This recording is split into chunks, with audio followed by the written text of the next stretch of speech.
Ed Roberts is the David Sarnoff Professor of Management Technology, Professor of Technological Innovation, Entrepreneurship, and Strategic Management at the MIT Sloan School of Management. He is the author of Entrepreneurs in High Technology, Lessons from MIT and Beyond, a foundational study of high technology entrepreneurship. Professor Roberts was a founding member of the MIT System Dynamics Group. He is founder and chair of the MIT Entrepreneurship Center, and was a founder and for over 30 years chaired MIT Sloan's Management of Technological Innovation and Entrepreneurship Group. Most recently, he co-created and directs the MIT Sloan Entrepreneurship and Innovation MBA track. Professor Roberts is internationally known for his research, teaching, and active involvement in many aspects of technology management, including technology strategy, corporate venturing, product innovation management, and technology-based entrepreneurship. He has also been actively involved as a co-founder, board member, and angel investor in numerous high-tech startups. Professor Roberts has authored over 160 articles and 11 books. He is also the author of an influential study, Entrepreneurial Impact, the Role of MIT, exploring and quantifying the impact that MIT entrepreneurship has had on the U.S. economy. And it's worth mentioning that Professor Roberts holds 4 degrees from MIT. Thanks very much for coming in today. Thank you. I'm delighted to be here. I should be tired from listening to the introduction, but I'm motivated instead. Sorry it's so long. It could have been longer. So let's just start at the beginning. Tell me a little bit about where you were born and where you grew up. I was born in Chelsea, across the Mystic River Bridge. Grew up there, went to school there through grade school, high school. In high school, I was in the tech course, which today I'm quite sure Chelsea doesn't have. But in those days, the tech course was focused on getting high school kids into MIT. And in my senior year at Chelsea High, 3 of us applied to MIT. 2 of us got accepted and went to MIT. The third one, unfortunately, didn't get accepted to MIT and had to go to Harvard. So I grew up there. My father was a one-man oil company. He delivered home heating oil to residences and small businesses, and consequently, working with my father from when I was a little kid, I learned a lot about business, but really at a sort of one-man business operation point of view. But I had rudiments of accounting and competition and pricing and everything else that a kid would learn from his father, helping out on a truck and delivering oil to various customers. So what were you interested in as a kid? Was it technology, engineering, you mentioned business, or was it a combination of both? I'm not sure what I was interested in when I was really young. I know that when I was in the 6th grade, we had one of these little essays on what do you want to do when you grow up. And I know because I had saved the essay for a long time, I wrote that in the 6th grade, I wanted to go to MIT and I wanted to be a civil engineer. And I explicitly said I wanted to build big buildings and bridges and all these kinds of things, which I guess to me as a kid sounded like a very exciting thing. I have no other track of what my thoughts were in that direction until my junior year in high school, when I was getting around to thinking about applying to college. And by that time, I had shifted slightly. I still wanted to go to MIT, but I wanted to be an electrical engineer. And in particular, the beginning stages of computers were starting to become obvious. And I said that I was interested in computers, whatever that meant, because I had no personal experience with anything that resembled a computer in any form. So, I mean, that was, as best I can reconstruct, my dream. The only other kind of touch point that I have that gives me a memory of my life relating to MIT was that my family were real great classical music buffs. And consequently, we used to go to the Esplanade concerts of the Boston Pops Orchestra during the summertime. And we did that on Saturday mornings, and we also did that in the evenings. And I remember distinctly, and I wrote about it in the preface of my 1990 entrepreneurship book, that in the evening, looking across the Charles River from the Esplanade at Memorial Drive, you could see lights on two buildings. One building was the MIT Dome, which was lit at that point in time. And the second building was what is now One Memorial Drive, and it was Laboratory for Electronics. And the roof of the building was a blazoned logo that had a flashing lightning rod going through the LFE aspects of Laboratory for Electronics. And I remember as a little kid seeing that at night and being intrigued by whatever this thing was that is now One Memorial Drive and the MIT Dome. I knew what the MIT Dome was, but I couldn't imagine what kind of linkage it was on Memorial Drive. So ultimately, you made it across the river. Your ambition in high school came true. You came to MIT as a freshman. Tell me a bit about your first impressions of MIT, what it was like at that point as an undergrad. I came in and I knew I wanted to be in electrical engineering from the start. I also knew that I wanted to be involved in student activities. I had been very active in high school. So in my freshman year, I got involved in the debate society. I debated for 4 years. I became head of the debate society at MIT. I learned a lot, I think, from that. I really thought initially MIT would be an extraordinarily difficult place, and I was quite panicked about it. I don't know whether every freshman is panicked. I think it's not unreasonable. But I actually blitzed through my freshman year. I got 4 A's and 1 B in the first semester, which made me relaxed, and I got 4 A's and 1 B in the second semester. So suddenly I was now comfortable. And my comfort led me to be very expansive in the things I was willing to take on. And I started getting not just the debate society, I began getting involved in fraternity and other things and the like. So as an undergraduate, I overloaded heavily in my classes. I took 1401, which was the first course using Samuelson's textbook, as my humanities elective in first semester freshman year. I loved it. And I knew nothing about economics until then. Second semester, because of the first semester, I took 1402, which was the second half of the Samuelson textbook, Principles of Economics. I think the book was written a few years before. And beginning in my sophomore year, I started overloading in economics and in management, coming to what was not yet the Sloan School, to begin learning more about management, but staying with electrical engineering. In my sophomore year, I got into electrical engineering co-op, which was a competitive admissions process, and I became a 6A General Electric co-op student, which after the fact I really thought was a remarkable experience. That I think that in the 4 semesters of co-op work at GE, that I learned an enormous amount. I learned much more there, I believe, than I did in the coursework that I was taking as an undergraduate. But by the time I was finishing my graduate degree in electrical engineering, I also was just about done with what was required for a master's degree in management as well.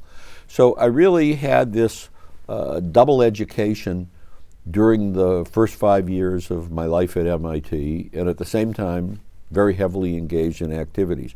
When I was a senior, I was both vice president of my fraternity and I was chairman of the MIT Activities Council. So the Activities Council was the place where all the major activities at MIT were represented, and we did whatever were the policy and governance activities of that.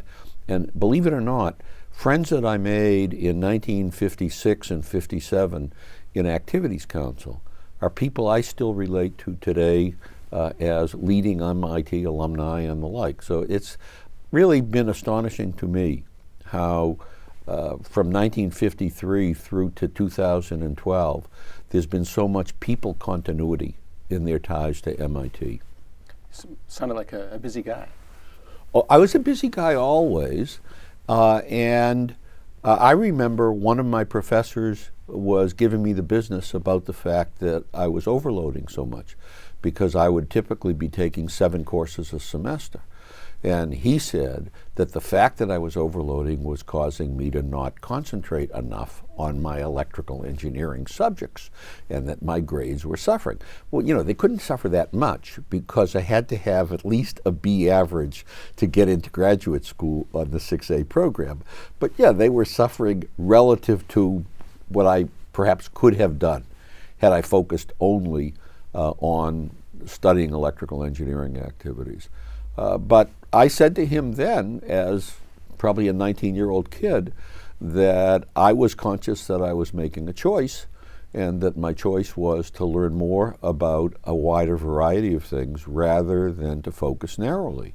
And by that time, when I was a junior, I was pretty sure that what I wanted to do in life was to become an engineering manager, that I wanted to link together my Core 6 background with what I was studying. And I didn't think I was going to get a degree in it, but what I was studying in the management school. So to me, that was going to be my life. I was going to be an engineering manager, and that would be a really interesting thing to do. And I had that as my view, actually, until I entered my doctoral program in economics. I still thought, even upon entry into a PhD program, that that wasn't what I was going to do. That I was going to quit before I finished the PhD and leave MIT and go out into industry and become some kind of a manager. But I hadn't counted on the experiences that I had when I became a doctoral student. But I'll tell you, maybe one of the most interesting, certainly important in my life, things that happened when I was an undergraduate. I was taking some course in the Sloan School. I have no idea what it was. There was an instructor who was teaching us, and characteristically, in Course 15 in those days, a large fraction of the students were engineering students, not management students. So the instructor made some comment, and he said, "You guys think you're so smart. We just had the inventor of the computer join our faculty in the Sloan School."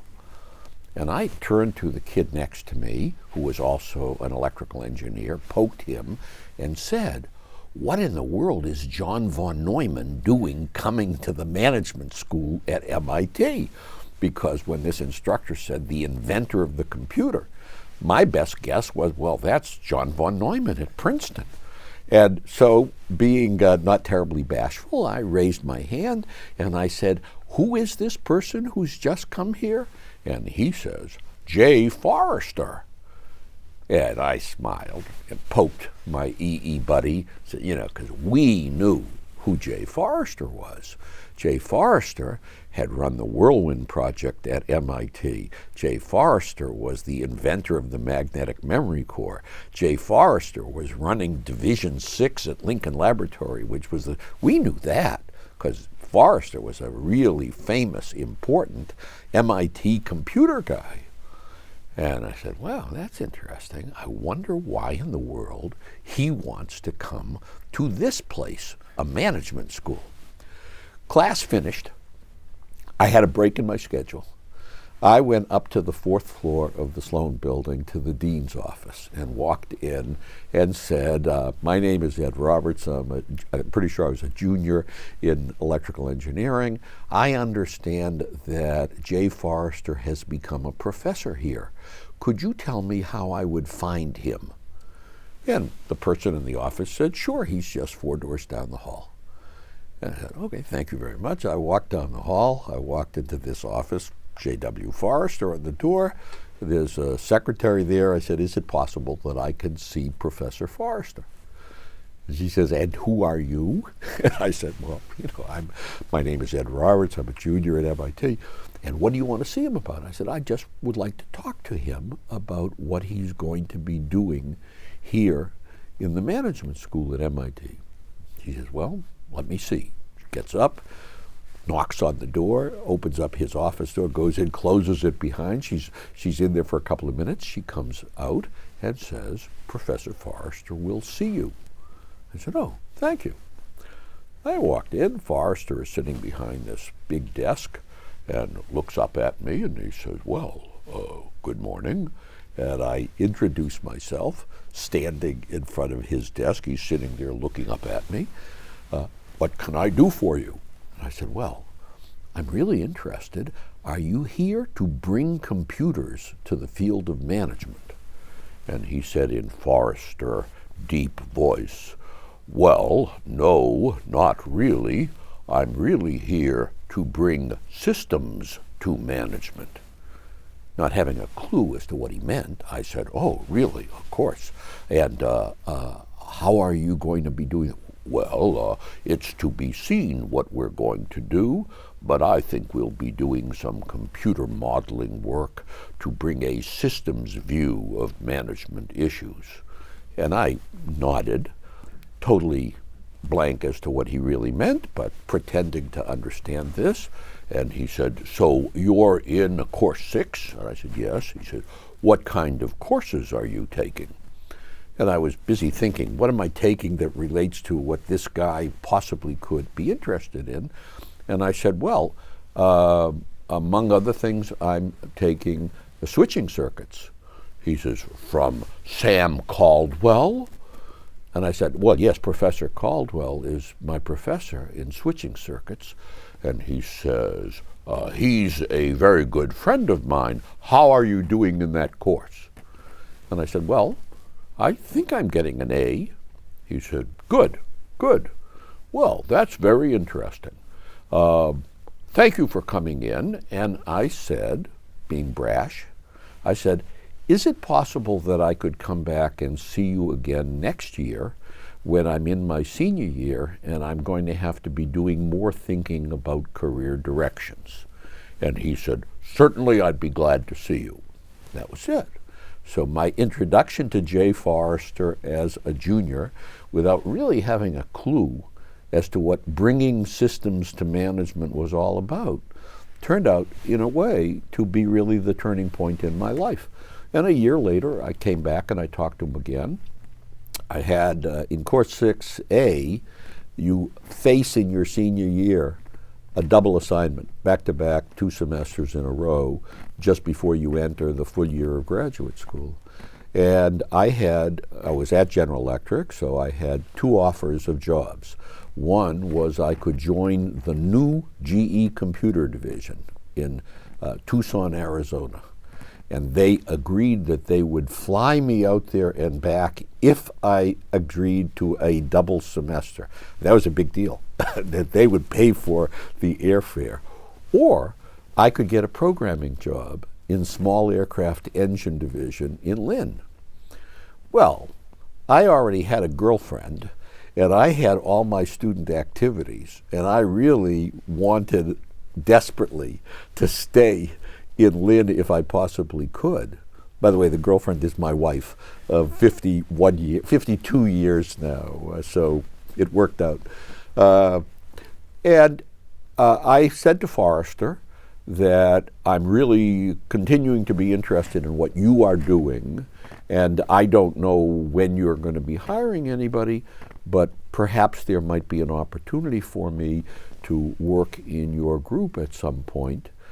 Would you give me any advice as to the kind of job I should take? And I described the 2 jobs. He said either job would be fine, they would both be good, but we're probably going to be doing some of our own computer software development, and it would be useful if you had programming skills. And I said, terrific. I mean, that was enough weaponry for me.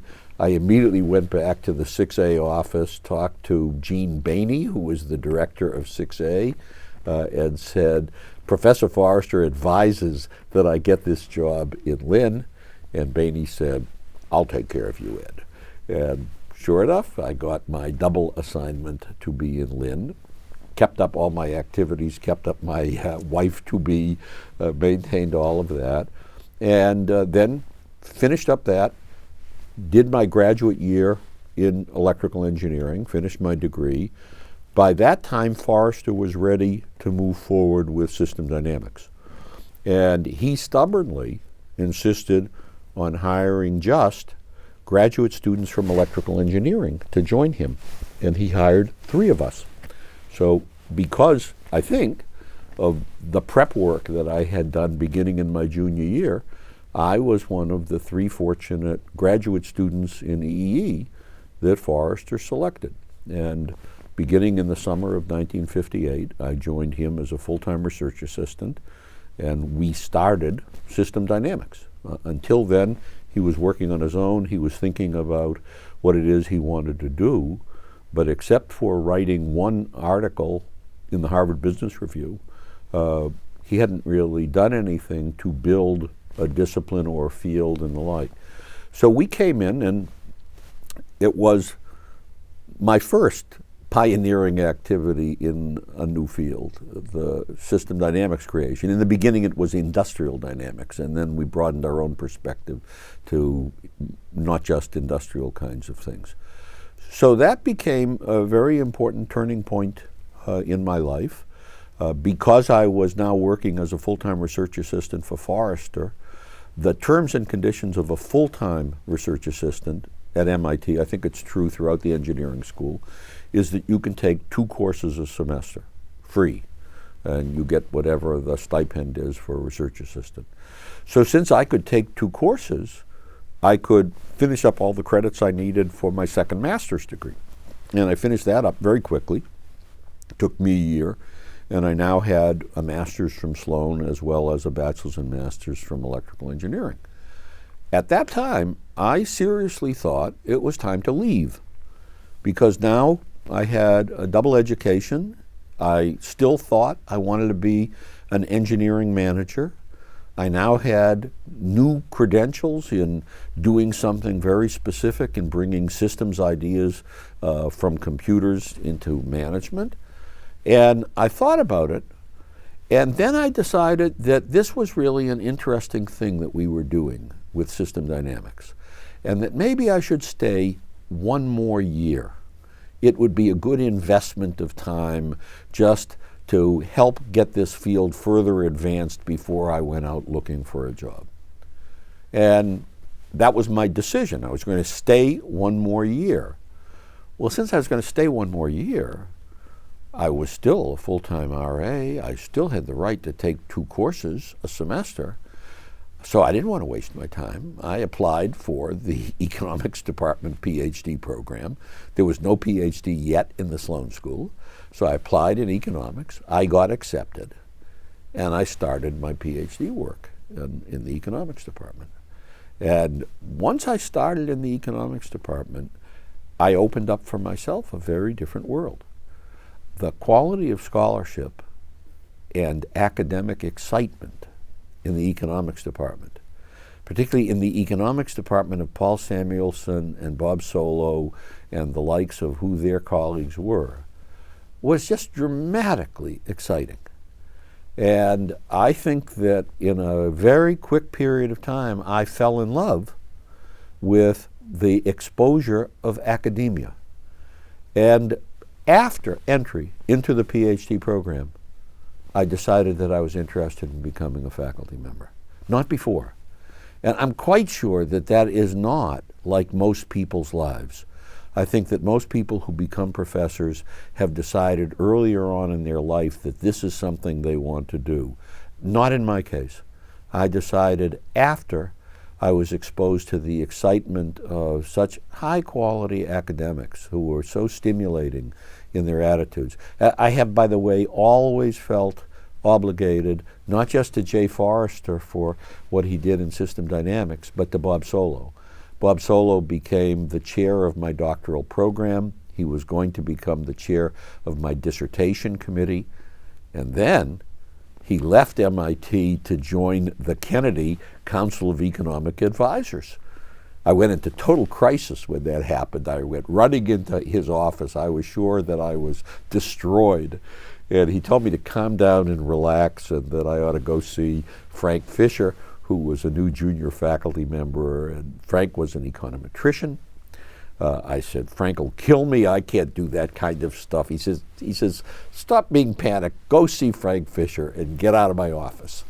And I went to see Fisher, and I ended up doing my dissertation with him very quickly, and I was done with my academic studies. But lots of other things happened in between, but that's my educational track through MIT. So I just want to follow up a little bit on your work in economics. Names like Samuelson, Solow, those are legendary names for people, not just at MIT, obviously all over the world. You worked with them, you knew them at the sort of height of their career. I mean, what was it like working with them? What were they like as people? Well, Samuelson taught the doctoral course in economic theory, and it was a required course. So all of the students in the class were PhD students. It was never a large department, so a class with Samuelson might have been 15 students. So you really were having a personal encounter with the man. Samuelson seldom taught economic theory. He mostly taught the history of ideas. And whatever the topic was he was supposed to be lecturing on, he would end up spending 2/3 of the time talking about the background of the economist who had come up with this idea, and that this guy came out of a poor family in Manchester, England, and his background. And you were dealing not with learning something that was mathematical, which is what he was supposedly teaching. His attitude, I think, was, you can learn that stuff on your own. What I'm going to tell you is what inspired that stuff. And it was fascinating to sit with him when, after Solow joined the Council of Economic Advisors, Samuelson remained fully at MIT but was an advisor to the council. He never took a position. Samuelson would go down for council meetings in Washington. When Samuelson would go down to Washington, his doctoral assistant would teach our class. The doctoral assistant would come in and say, okay, now that Samuelson's gone, I can teach you the stuff on which you're going to be examined in the PhD general exams, and he would teach us all of the routine technical stuff. So Samuelson was an inspirer and was somebody who was laying a philosophical base for you to understand why you were interested in what was going on. Solow, being Samuelson's student and close colleague all along, Solow was a workman. Solow did his stuff. Solow was the only person in the economics department that had a sense about technology. Solow got his Nobel Prize for developing a theory of economic growth and a model of economic growth that included technology as a contributing variable to economic growth. Consequently, Solow was the guy who, both for his attitudes and his manner, as well as for the substantive interest he had in technology, to whom I was most attracted. Because it turns out what I wanted to do is I wanted to do my dissertation on applying system dynamics to the field of research and development. By the way, Forrester said I shouldn't do it. Forrester said I should do something that was routine in production distribution systems, which everybody else was doing in system dynamics, and I said boring. And I wanted to do this. Forrester said what I wanted to do was too hard and that I shouldn't try to do it. I went to see Solow. Solow encouraged me because Solow liked technology, and he thought that trying to model technology at the level that I wanted to do it was intriguing and challenging. So I basically wrote my doctoral proposal. Solow quickly approved it. Forrester was very reluctant about it. It took me, I think, 3 more months to get Forrester to approve my dissertation proposal. But the economics department wouldn't allow Forrester to chair my committee. They would only allow somebody from the economics department to be chair of my committee. Forrester was a member of my committee. But Bob Solow and then Frank Fisher as substitute was that. But I think that the environment then, and I can only by imagination think that the same environment exists today, was so stimulating and demanding. The most impressive course that I took in economics was the doctoral seminar, the PhD seminar. The PhD seminar was only for students who were at the point of a dissertation proposal. And what you were going to do in the seminar is you were going to get up in class one day, you were going to present your proposal to your joint PhD students to hear, react, question, challenge, and the like. But the class was run by two faculty, Bob Solow and Frank Fisher in my year. The two faculty sat in chairs in opposite corners of the front of the room with the blackboard in the middle. And the environment was crossfire, that you would be getting up in the middle, trying to present your ideas. Your fellow doctoral students are out in front of you, and these two big guns are shooting the guns concurrently. And it was, to me, it was really a bit like the debate experience I had as an undergraduate, but on a much more challenging level, because in debating, everybody is much more polite. You have your chance to present, and then somebody comes up to argue against you. Here, the arguments were concurrent. And when the arguments were tough questions coming from the side, and you're looking this way and then you're looking that way, say, wow, this is really a storm of fire.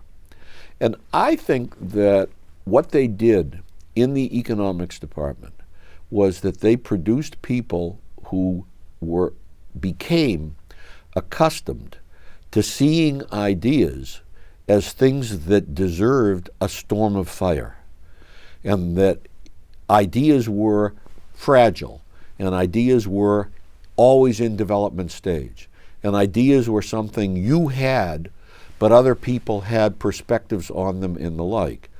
That kind of attitude of, in a way, projection and encounter with everybody around you was an absolutely stimulating set of challenges that I had not experienced as an undergraduate or a graduate student in electrical or as a graduate student in Sloan.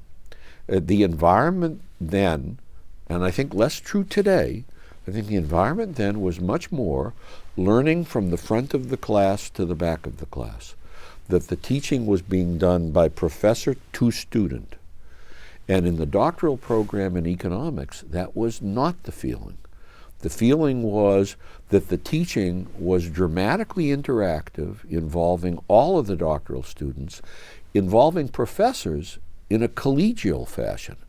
Now, collegial but very challenging. There's no question who were the bosses, but they were there to fight around issues of ideas.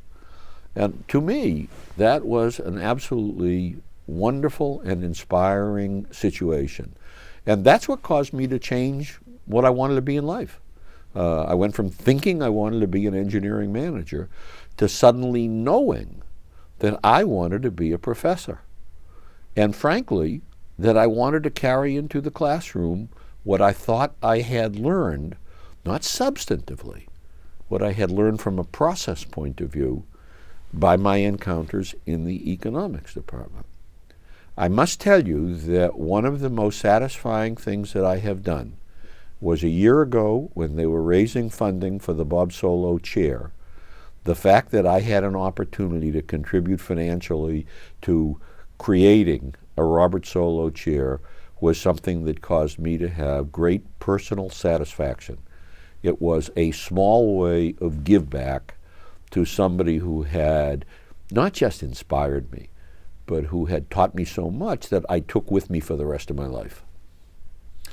So we'll be transitioning to the sort of joining the faculty in just a moment. I'm curious if you could tell me just a little bit about system dynamics and what you found appealing and powerful about that approach as a student, and then sort of transitioning into your doctoral work and beyond.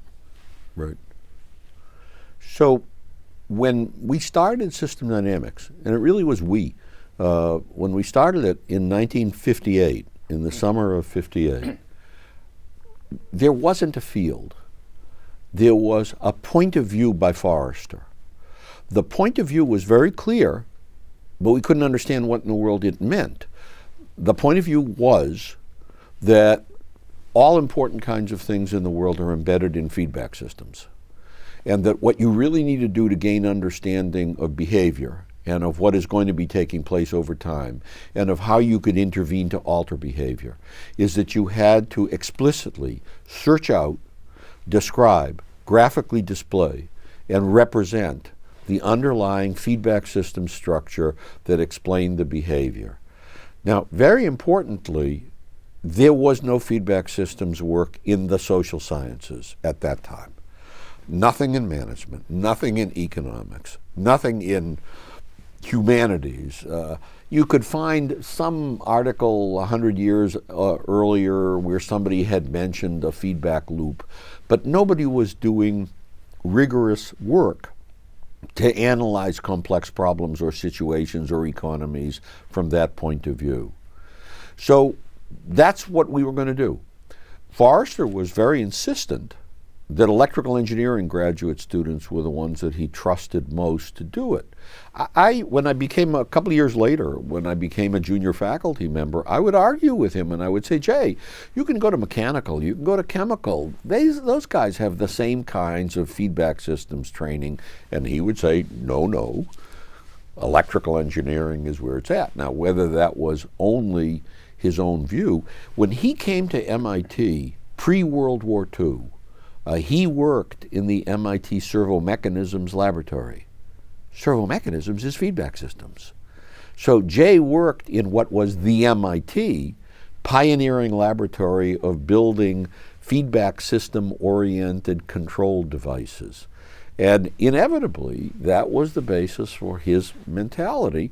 And that's what we, as the diligent followers and builders of the faith, took on.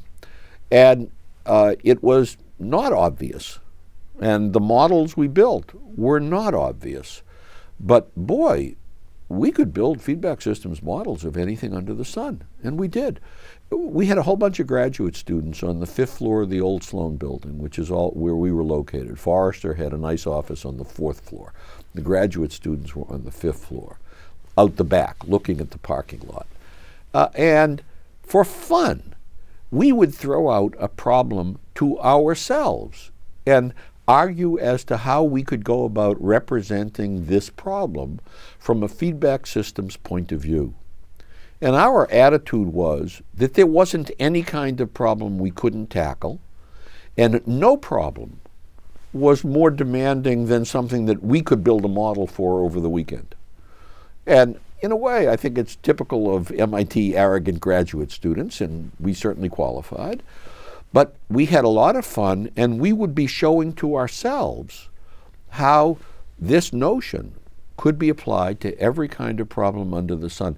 I remember when one of the problems we decided to tackle was diabetes. Now, what in the world did diabetes have to do with the kinds of things going on in the Sloan School at that time? Answer, nothing. Except to us, this would be a neat kind of thing to show students, that we can take the same kind of modeling approach and apply it to human dynamic systems. And the system of blood sugar regulation with glucose and insulin and what have you is indeed a very good example of a feedback system. And we modeled it. And we could get our models to behave just the same way the diabetic processes worked in the human body.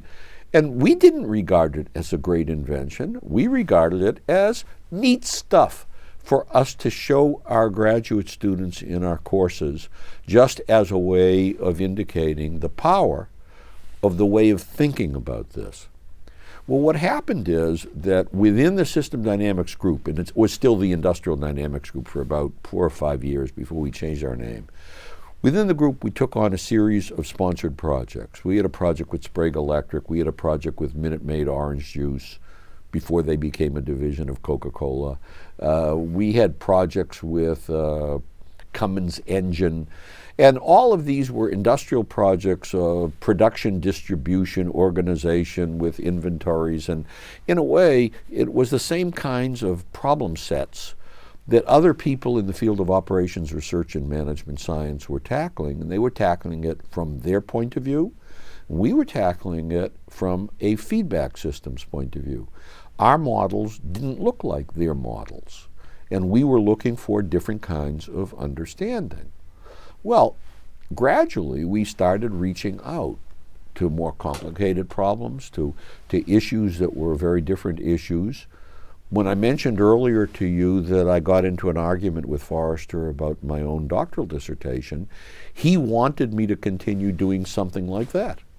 And by that time, by 1960, when I was picking a dissertation idea, I said continuing to do work like that was trivial and boring. And I didn't want to do it. I wanted to do something new and different. And 4 semesters at General Electric in co-op and 2 degrees from MIT in electrical engineering caused me to feel comfortable with trying to model what went on in a technical environment. So I wanted to model engineering organizations and engineering projects. And Forrester said, it's too hard. You know, you're not going to be able to finish your dissertation. And I said, I'll be totally bored if I do the other thing. This is what I want to do. And I did. So my doctoral dissertation was The Dynamics of Research and Development. That became my first book.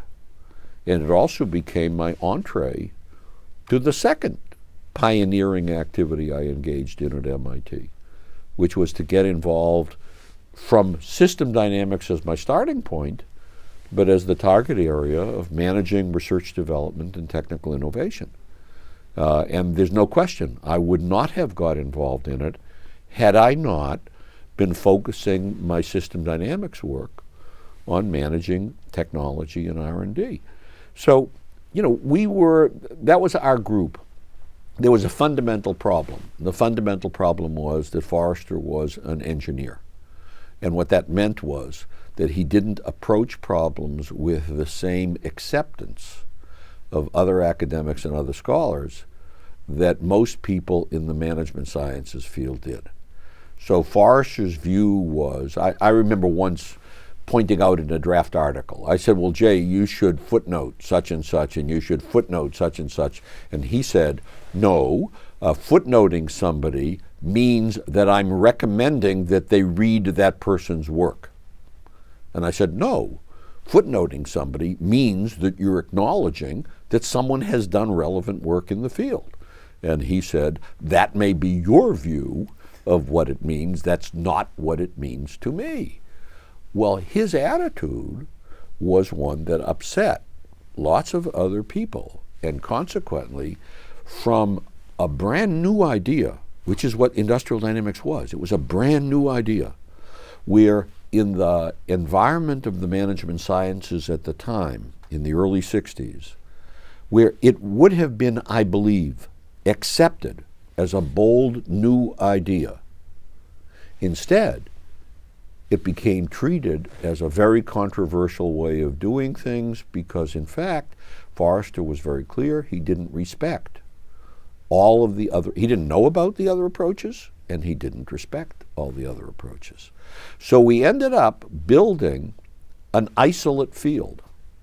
And even today, which is now 50 years later, system dynamics stands alone as a separated area. It is not integrated into management science departments or operations research centers at MIT or other places. It's a standalone practice. And the people who do system dynamics, and those people exist all over the world, they see themselves as very independent people, and they always can very clearly define what it is they do. And they aren't computer model builders. They are people bringing feedback systems points of view to attacking management, economic, social system problems. Whatever it is that they're working on, they're bringing feedback systems to that field. And in a way, it's a strength, but I think it's more importantly, it's a weakness, that we didn't have the advantage of being accepted as the kind of leadership thinking process that I believe we really were. And, you know, Forrester has received belatedly increasing amounts of credits and increasing numbers of professional society awards, but he's a man in his 90s at this stage. And from my perspective, it's a shame that he didn't have the same level of recognition and more 20 years earlier or sooner, because indeed system dynamics was really quite pioneering. And I learned an awful lot from doing it. The long-lasting aspect of it personally is that I think differently. I can sit in a conversation with somebody listening to them discussing life or their company, and I will hear from a feedback systems point of view. And I will be listening to ideas, and I will be looking for the cause and effect feedback loops that are explaining the ideas that someone is saying. And I think that all of the kinds of students that we trained well do the same thing. And to me, that's really a very powerful contributor. So tell me a bit about joining the faculty, making that transition, and how your interests evolved from that point. Well, joining the faculty was a surprise. What happened was that in 1961, while I was already a doctoral student in economics, but still principally doing system dynamics work, in 1961, NASA was formed.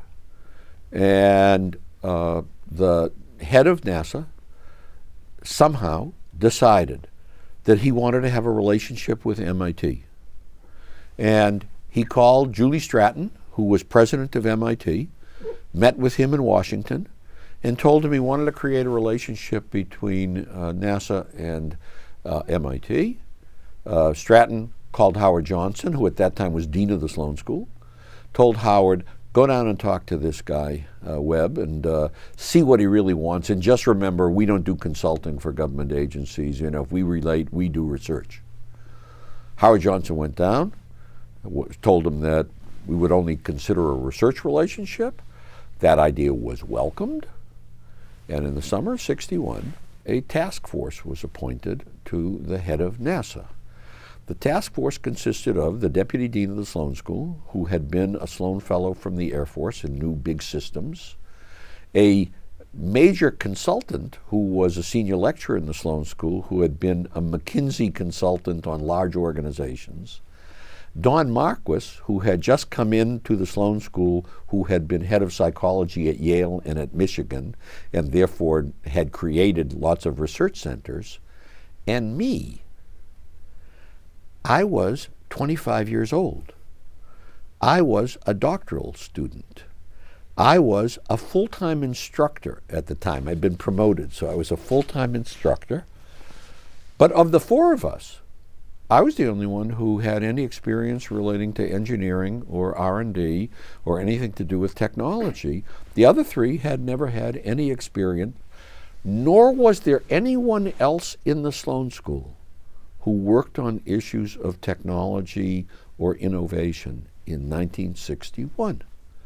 So the kid, me, and these three very senior guys spent the summer touring NASA installations. We spent time in Washington, we spent time in Goddard Space Flight Center, we spent time at Huntsville, Alabama with the Von Braun team, and in September, we put together a research proposal to NASA that said that we wanted to create a research center at MIT to look at the problems of large-scale technology management systems, especially those relating government and industry. That was our proposal.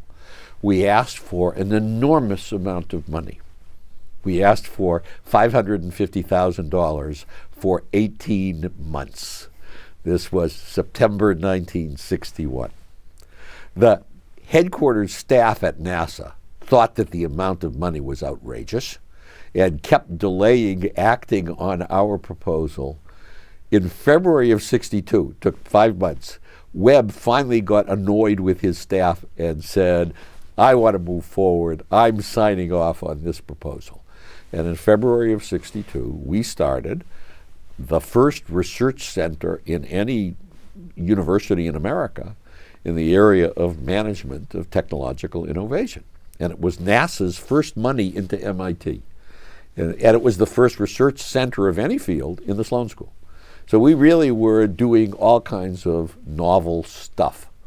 By the way, 2 years later, and this is important because it comes to entrepreneurship. 2 years later, NASA established the first aerospace research center in the country. That was in the aeronautics department. It wasn't yet aeronautics and aerospace. It was the aeronautics department at MIT. So we ended up with 2 NASA centers on campus at MIT. But we started that, and beginning in February '62, I now was splitting my work. I was doing system dynamics. I was, in fact, in charge of all system dynamics education at the time.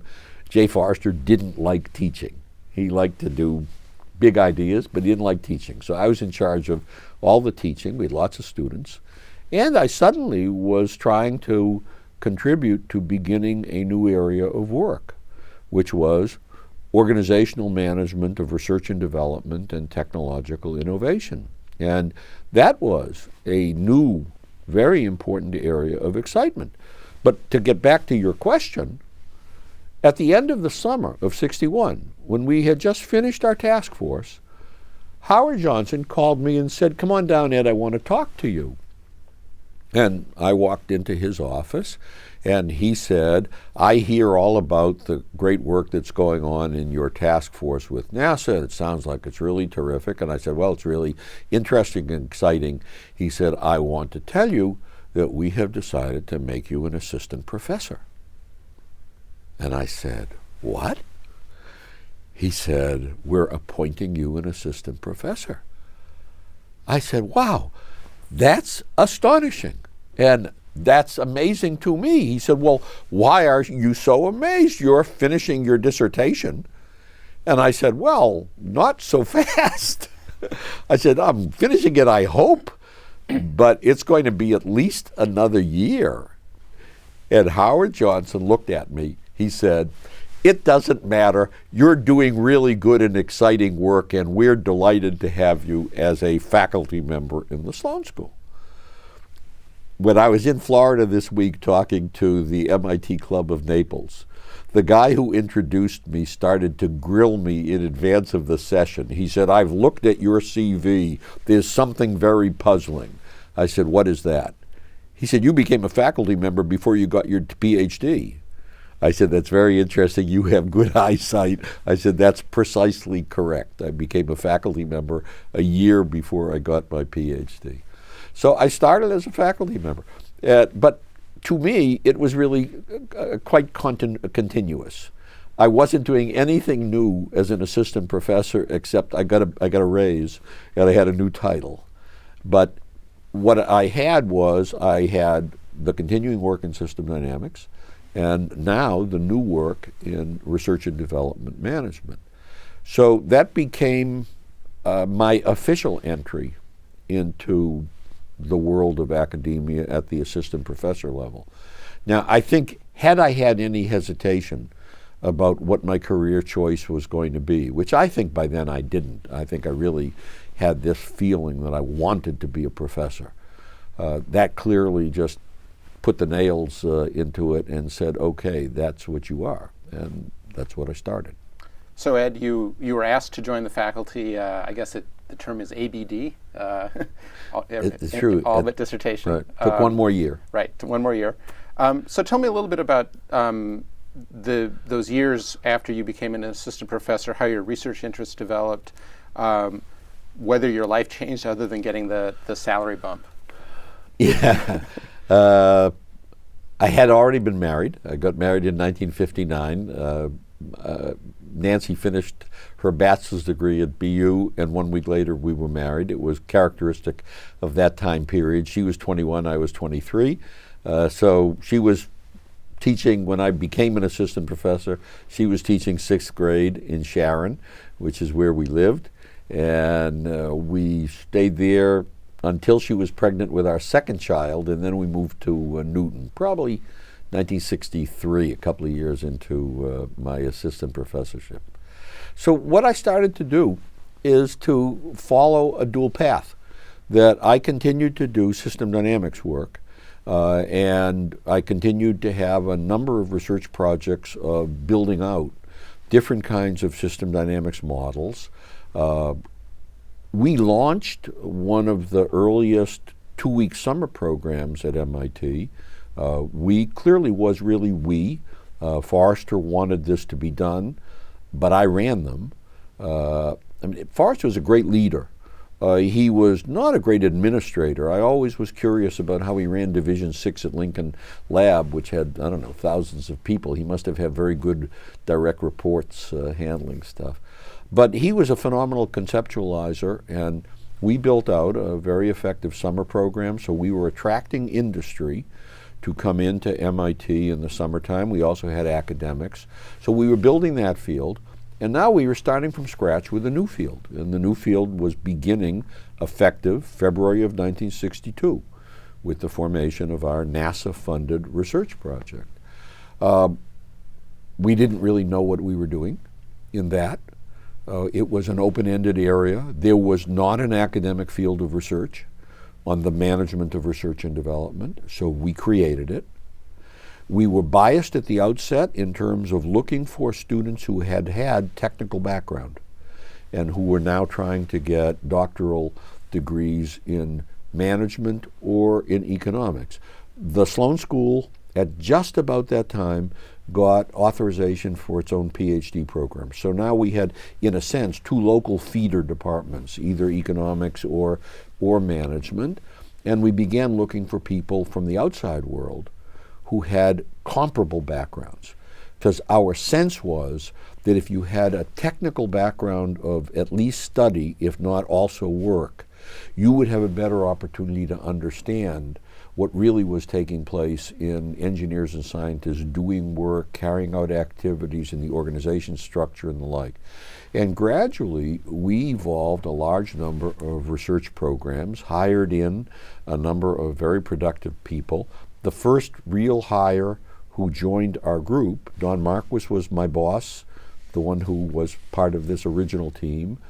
Don was a distinguished psychologist, but Don didn't know anything about technical organizations at all, but he was a great inspirer of graduate students and junior faculty. He was terrific in helping them to figure out what they wanted to be doing on their own, despite having no real-world experience in the area. So he was great. I was associate director of this new organization that had nothing in it except for money. We had this great amount of money. We had $550,000 that was supposed to last us 18 months.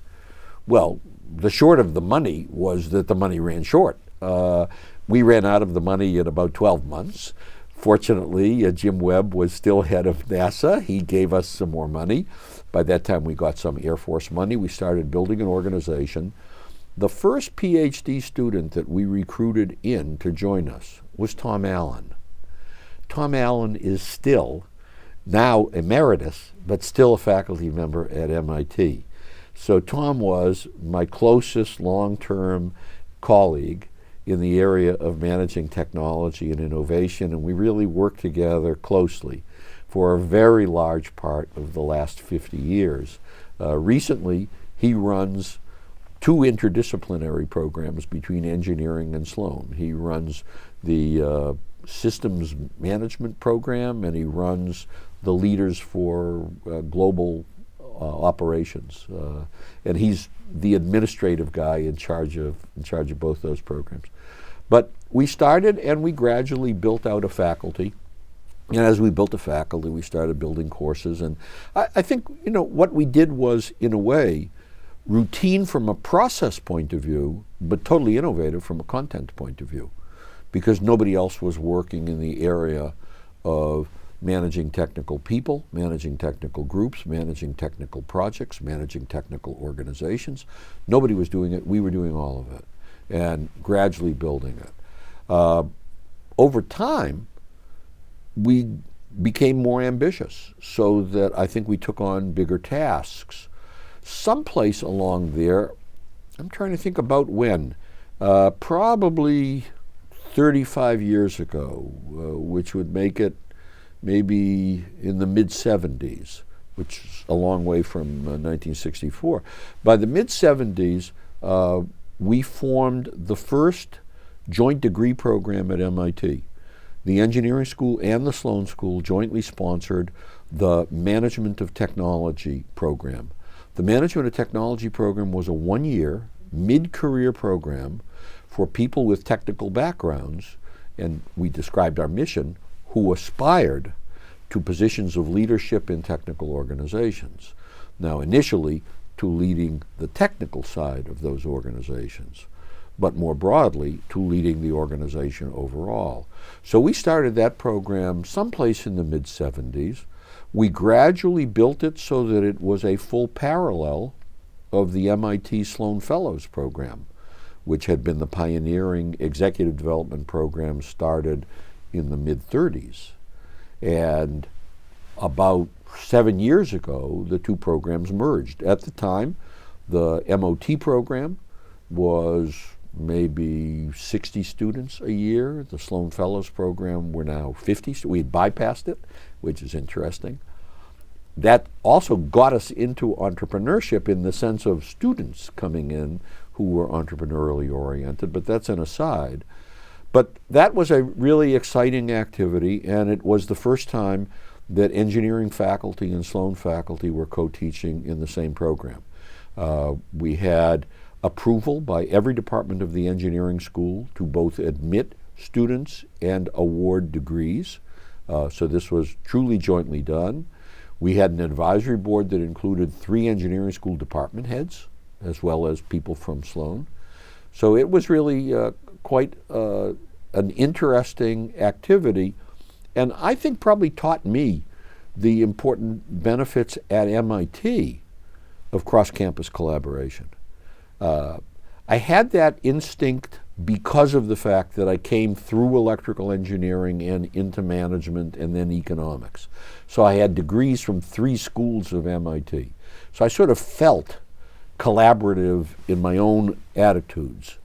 But when we launched a program where we could actually pull it off, and where we had side-by-side faculty contributors who were, in many cases, co-teaching, where we would have a faculty member from civil engineering and a faculty member from the Sloan School staffing the same class and bringing different perspectives on the same broad aspects of content, that really was, to me, a wonderful experience, and it was quite effective from the student point of view. So I think I got even more indoctrinated than I had been as a student in the notion that when you can try to link across the campus and bring especially the technical side of the campus together with the management side of the campus, that there's all kinds of wonderful things that can be accomplished. And that, by the way, is the heartland of what we do in the entrepreneurship program, that we try to manifest that point of view. But I would say that we just basically kept building out the management of technical innovation heavily at the organization level. Now, I didn't know anything about organizational research. I hadn't studied it in any meaningful way. I think I took probably a couple of courses while I was a Sloan Master's student on the organizational side. But there, the help of somebody else was very important. Don Marquis was a distinguished social scientist, and he was my boss. And he certainly never behaved like a boss. He always behaved as the warmest of colleagues. But he knew things that were quite different from what I knew. And the illustration is the best one to give relates to how he got started in entrepreneurship. And I'm sure you'd be interested in that. I mentioned to you that NASA started its first aerospace research center on the campus in the aeronautics department. About a year or so after that center was started, Don Marquis got a telephone call from the senior faculty member in aeronautics who was heading the NASA Aerospace Research Center. And the call was, I'm having some problems politically with NASA headquarters. I have a feeling that maybe you guys might be able to help me with it. Could you come and chat with me about my problem? So Don said, Ed, why don't you come with me? I was associate director. We walked across campus down to Mass Avenue to where the aero department was, went in to talk to this gentleman, and he told us his problem. The problem was NASA headquarters was pressuring him to carry out some research that showed that NASA-sponsored research had social benefits, and that without having the words invented, essentially, that somehow what they were doing would generate technology transfer. Well, Marquis and I heard this. He said, nobody in my department could do anything on this. Maybe somebody down your way could do some research. We'll fund it if you can go find somebody. And Don and I spent an hour brainstorming with this gentleman from aeronautics. We tried to think about everybody in the Sloan School, and we went through them mentally and tried to imagine what kind of research each faculty member might be willing to do that could possibly contribute to the Aerospace Research Center's political problems. And we struck out. An hour or so is gone.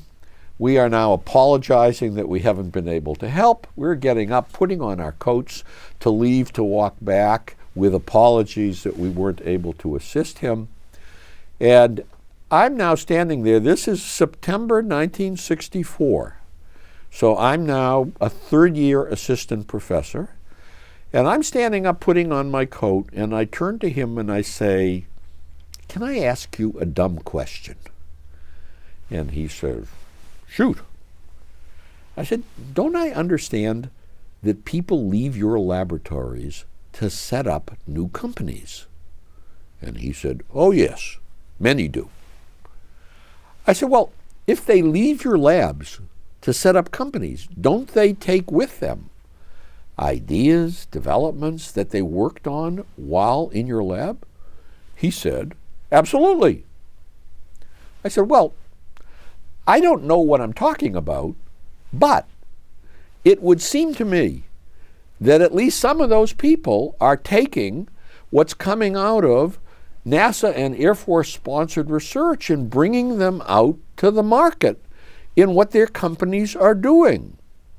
He says, "Yes." I said, "Well, if you're interested, I think that's a really interesting kind of phenomenon, and I would be interested in studying the people who leave your labs to set up new companies, and I would trace the flow of technology from the work that they did at the instrumentation lab or wherever out to the market.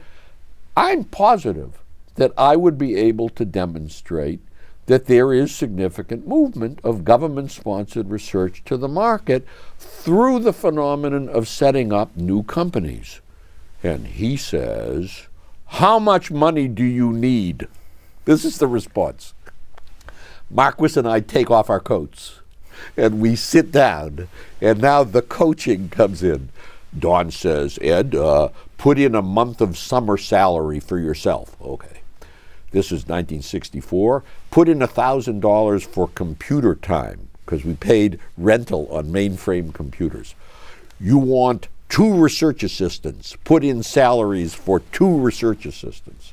Okay. Get in some travel money. Figure all this. And then we're figuring out what was MIT overhead. Have no idea what it was at that time, certainly not what it is today. Okay, figure it all out. And I turn to this professor and say, "We'll need $16,900 for 1 year." Can you imagine that? When you tell somebody today, those were 1964 numbers for just what I was describing, including a month of summer salary and 2 RAs and what have you. And he says, "You've got the money. When you get back to your office, send me a paragraph." And we walk out. We start walking back. Don Marquis turns to me, says, "Ed, that's a terrific research idea for a new research project. How are you going to do it?" And I said, "Don, I don't have a clue." And he laughed and he says, "Well, we'll figure it out somehow." I went back to my office. I sat down. I now had a task. I had to get a paragraph to this professor in aeronautics. And to have a paragraph, I needed a title. So I came up with my title. And the title was, the transfer of aerospace research from government funding to the market via the formation and growth of technology-based new enterprises. Now, with a title like that, I only needed 2 more sentences and I had finished his paragraph, and that was the beginning of entrepreneurship research at MIT in September of 1964. And it was funded by NASA via the Aeronautics Department, not the Sloan School. So the first money in came out of the Aerospace Research Center, transferred into me as a faculty member in the NASA Organization Research Center in the school. So even then, it was a collaborative flow of funds.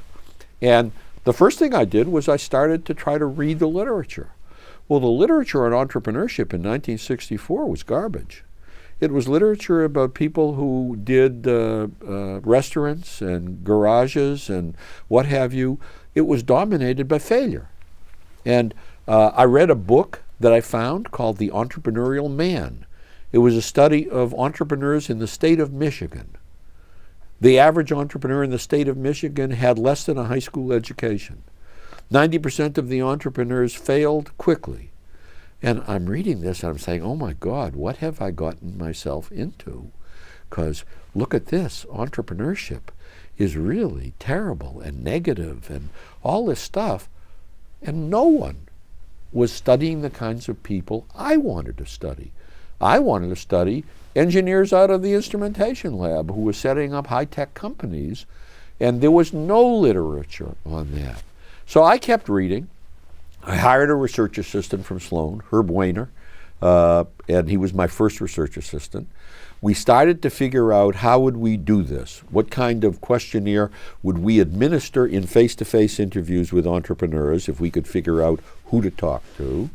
And when we thought we were ready, I made a phone call. The phone call I made was to Stark Draper. Stark Draper was department head of aeronautics, and Stark Draper was head of the MIT Instrumentation Laboratory. And I called him up and I said, Professor Draper, my name is Ed Roberts. I'm an assistant professor in the Sloan School. Your professor, whatever his name was, has funded me to do a study of technology transfer via people who leave laboratories to set up new companies. And I would like to know if we could go and study the people who have come out of the MIT Instrumentation Lab. And on the telephone, Draper said to me, entrepreneurs are the most important people in the world. Entrepreneurs are the ones who change the world for the better. Entrepreneurs are the ones that I value most in my laboratory. When can you get here? Not what I expected as a greeting, because you really, as a junior faculty member, you don't assume that you're going to suddenly find a red carpet. And we made an appointment. I had my research assistant. We went over to the iLab. We walked in. This was probably 5 days after I had talked to Draper on the phone.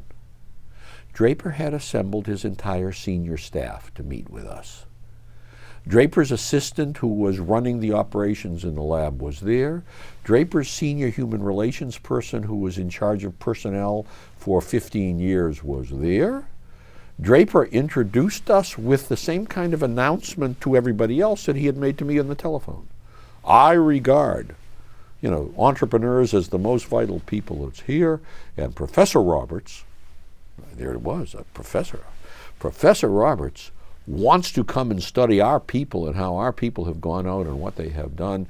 And I want all of you to cooperate to the fullest extent to helping him carry out this study. Now, in the meantime, I've asked Bernie, whatever his name was, who was his right-hand guy, to look into this and to see what information we could give you to help move this along. And he says, we have, and he points to his human resources person, we've pulled together 39 names for you of people we believe have left the laboratory to set up new companies, and we've got as much information as we can muster out of our files, but we want to give you a head start on this. And we start to talk about we only wanted full-time people. We didn't want graduate students. We didn't want assigned Air Force officers. We wanted just full employees. Why? Those were our decisions as to what we wanted. We wanted people who had formed for-profit companies. We didn't want people who started new products in existing firms. They had to be real founders. We told them all this stuff. Okay, well, there's some things you probably will throw out. And then he looks at me and he looks at my research assistant. He said, "What kind of resources do you have working on this?" And I said, "Well, your colleague has given us $16,900, and I've hired Herb Weiner to work with me." He turns to his assistant, Bernie, says, "We have to have a lot of graduate students working for us who would rather work for Roberts than work for us. You find him somebody good and add him to his staff on our budget so that he has something more to work on." And this was an absolutely astonishing beginning. And so we started from there. We started studying the spin-offs from the instrumentation lab. We ended up developing our research protocols and the way we would do the research and how we would gather additional data. We ended every interview by saying, "Do you know of anybody else who ever worked with you or at the lab who might have participated in forming a new company?" That's called the snowball technique. So you start with a kernel and you try to build on it. And in the end, we completed a very impressive first study of all the spin-offs from the instrumentation lab. Well, okay, now I'm ready to go on. I called the director of Lincoln Lab. And I told the director of Lincoln Lab that we had who I was, that we've now finished the study, just about done at instrumentation. We want to replicate our study. And the director of Lincoln Lab says, "Entrepreneurs are the most useless people that I've ever encountered. They are troublesome, they get in the way, they contribute nothing toward our mission. I have no interest in you disrupting my laboratory by coming in and talking to people. Thank you, goodbye." Whoop! So I was trying to figure out, how do we deal with that? Well, I made one phone call. My phone call was to the Vice President of Sponsored Research of MIT. And I told the Vice President of Research as to how we had been treated at the iLab and how we were responded to at Lincoln Lab, and that I really suspected that Jim Webb, who was our primary NASA sponsor and the head of NASA, that he wouldn't be thrilled to hear that a major laboratory at MIT doesn't want to participate in forwarding his mission in this way. And whoever was the VP of R&D at the time for MIT said, "Let me get back to you." And 2 days later, I had a call from Lincoln Laboratories saying that we've been thinking about it and we've decided that we'd be happy to work with you on this. So we started from there. Over the years, we covered every major laboratory at MIT. I took the big labs, most of them in course 6. You had the biggest lab, Electronic Systems Lab, Research Lab for Electronics, heavily course 6 based, but somewhat interdisciplinary. Certainly there was physics, there was some mechanical. And then I started going away from MIT labs. I started studying MIT departments. I studied physics, I studied biology, I studied chemistry, I studied all the engineering departments. Then I got tired of all that. I decided I needed to study outside organizations, so I started studying government laboratories in the area. I then went to industry, started studying industry, spin-off companies. All of this is now evolving a program over years and years. So we're now taking more and more time and growing in the dimensions of work and the like. Then I would have graduate students coming in and they wanted to do in those days, to get a master's degree, you needed to do a thesis. I would have students coming in saying, "Hey, I'd like to do a thesis on entrepreneurship." And my first question would be, "What do you know?" And they would say, "Well, I got a bachelor's and master's in mechanical engineering from Drexel. And then I worked for 2 years for this company doing this." And I would say something like, "How would you like to do a study of companies founded based upon mechanical technologies. Oh, that'd be good, because you would understand the work and what they're telling you about, and yet you could take our approach and our questionnaire. By that time we had really refined questionnaires. All the interview techniques were careful. We knew how to do the statistical analyses and the like. So we would have all of these students coming in by field, replicating the research study. Over a period of 20 years, we carried out studies on hundreds and hundreds of entrepreneurs. We did probably 40 to 50 studies separately, all of which got embedded in my 1990 book. The purpose of my 1990 book, Entrepreneurs in High Technology, Lessons from MIT and Beyond, because it truly was heavily MIT, but and beyond, because we went into one after another field of technology. The technologies that today you would say are the modern fields, but they were modern fields 30 years ago. So I mean, I was studying advanced energy technology companies. I was studying advanced materials companies. Today you would do exactly the same thing. And you would label them almost the same. Today you might say nanotechnology instead of advanced materials. So we did all that. The real purpose of my 1990 book was that I wanted to change the view of people about the field of entrepreneurship. I wanted people to feel that entrepreneurship was in fact an area in which there was an organized body of knowledge, that organized body of knowledge in fact had lessons, and that you could learn things from those lessons about how to found and build companies towards more successful outcomes.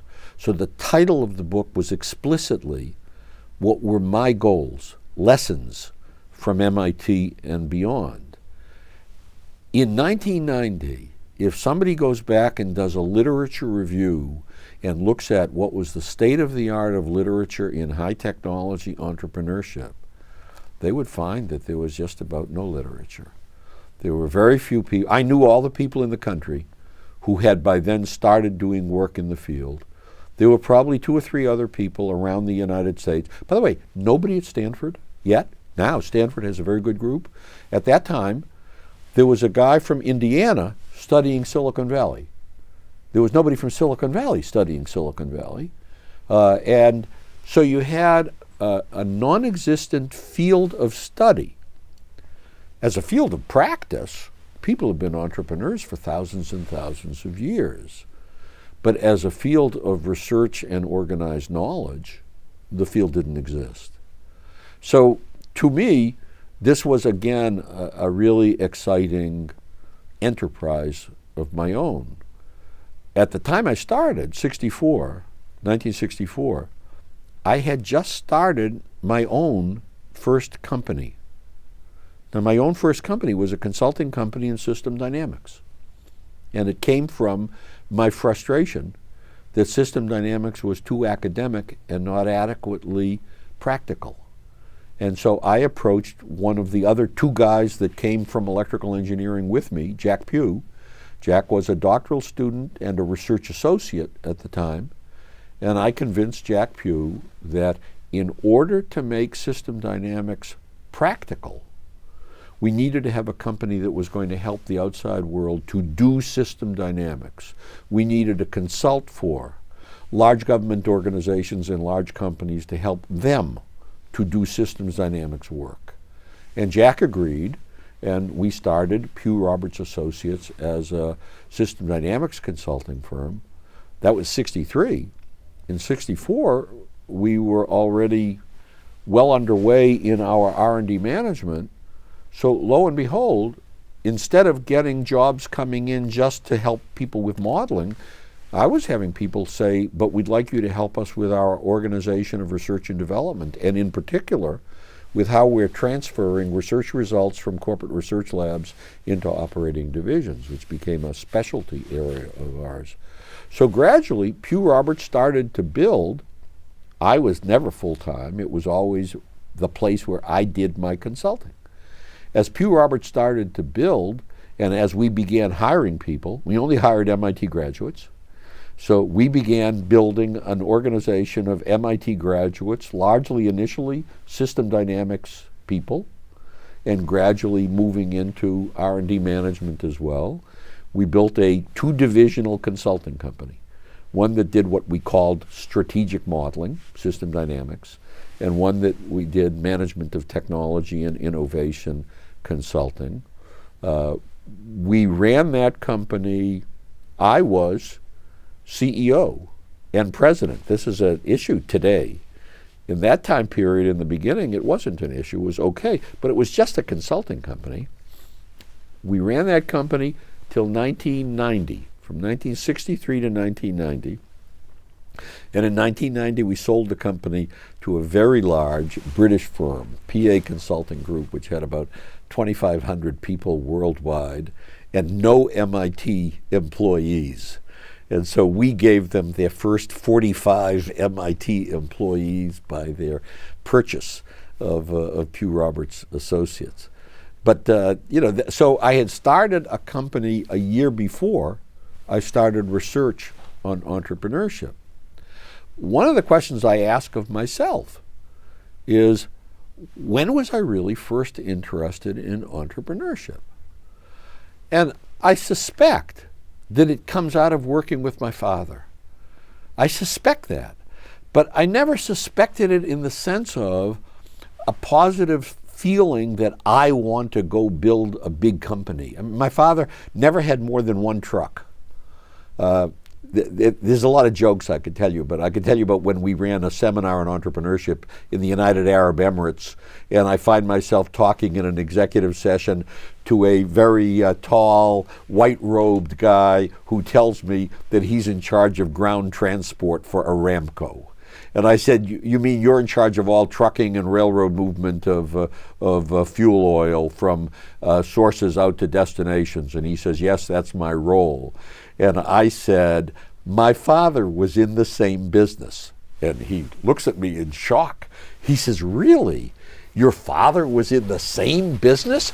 And I said, well, yes. He said, how big was his business? And I said, for most of his business career, he had one truck of 600 gallons. But before he retired, he went up to 1,000 gallons. And this guy laughed. He thought it was the funniest thing imaginable. And then he paused and he looked at me. He said, in principle, they're the same business. But, so did working on the truck as a kid, did being picked up on winter days from school in grade school by my father, rather than going to an activity, I had to look out the window during a snowstorm to make sure, in case my father had his truck parked near the school door, that meant I had to cut out after school activities and quickly run out and get on the truck with my father. And the first stop we would make is we would go to the wholesaler where he got his oil, and he would have in the truck what we called my oil clothes. They would be in a bag, so that I would take my school clothes off in the men's room, and I would fold up my school clothes to keep them clean, and I would put on my oil clothes, and I would work with my father the rest of the day.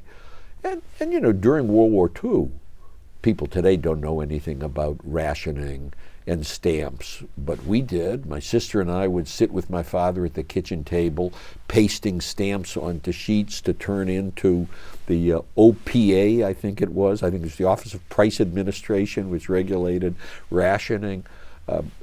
I remember sitting with my father doing his books, where we would discuss what was the average cost and what was the average price, and we would calculate it. We didn't have calculators. He would give my older sister, a problem. Her problem was, okay, Charlotte, 2,550 gallons at 14.4 cents. And she'd be sitting there calculating, and he'd say, Eddie, and we would have range oil and fuel oil, and he would say, Eddie, 1,322 gallons at 12.5 cents. And I'd figure out, and my father frequently would be sitting there, and he would be doing some calculations, and then he would listen to us tell him what the answer was, and with a pen, he would write it into his ledger. And he would double check us periodically, one or the other. And if he found a mistake, he would say, "This is not game playing, this is real." And you end up having a very different sense of the reality of business, doing the trivial entry bookkeeping of a one-man business. But my father didn't want me to be a businessman. He thought that what he wanted me to go to MIT. He wanted me to become somebody who was a scholar. If anything, he had a stronger desire for me to become something like a professor than I did. I wanted an MIT education, but I think in his value system, he wanted me to be what in a way he would have loved to have been. He was an immigrant. He came from Russia at age 20 to the United States in 1919. And I think that in the old traditions of small villages in Russia, he would probably have rather, as in whatever that play is, Fiddler on the Roof, I think he would rather have had the bench on the eastern side of the synagogue where he could be a scholar than be out doing work in the oil business. And for him to have his son do that was something that I think he valued. So I don't think that I really wanted to be an entrepreneur. When I turned to Jack Pugh in '63 as a second-year assistant professor and said, "Jack, we need to start a company because otherwise the world is not going to see that system dynamics is really valuable and really important." I persuaded him to start a company. That he was not interested in being involved in a business. He was happy to stay at MIT the whole time. And so even then, in starting a first company, I don't think I had entrepreneurial drives. I think I had, in a way, academic drives. I wanted my academic field to be successful. But somehow there's something else there. Before I finished my PhD program, I was intrigued about entrepreneurship. I wasn't doing anything about it, but I was intrigued with it. There were no courses in entrepreneurship at MIT. There was a course called Management of New Enterprises at the Harvard Business School. I called the lecturer who taught the course in Management of New Enterprises. I told him I was a doctoral student and a junior staff member at Sloan, and I'd be interested in coming over and sitting in on his class. And he said, "Well, what are you looking for?" And I said, "I guess I'm looking for generalizations about entrepreneurship." He laughed on the phone and said, "In my class, you'll find 2 generalizations." I said, "Okay." He said, "Number 1, buy low, sell high." And he laughed and I laughed. "Number 2, always take an option, never give one." I said, "Okay." And he said, "So you want to learn generalizations, huh?" And I said, "Well, I'd like to." He said, "Okay, you can sit in on my class provided that you come to see me at the end of the class, at the end of the semester, and tell me what generalizations did you learn." I said, "Sounds like a good deal." I took this class. End of the semester, I went to see him, and he said, "Okay, so what did you learn in my class?" I said, "Well, I learned that you clearly are trying to convince your students how hard it is to be an entrepreneur." And he said, "Well, yes. But what else did you learn?" I said, "Well, that's principally what I learned."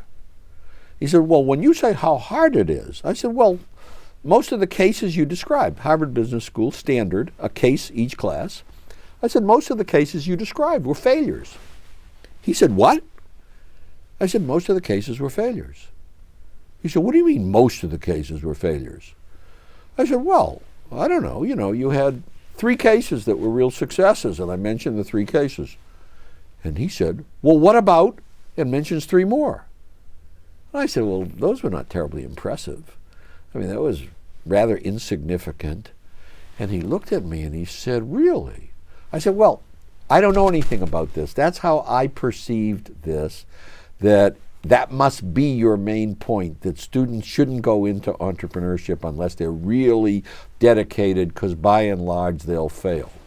He says, maybe I need to review my cases that I'm using. Well, okay, thank you very much. That was it.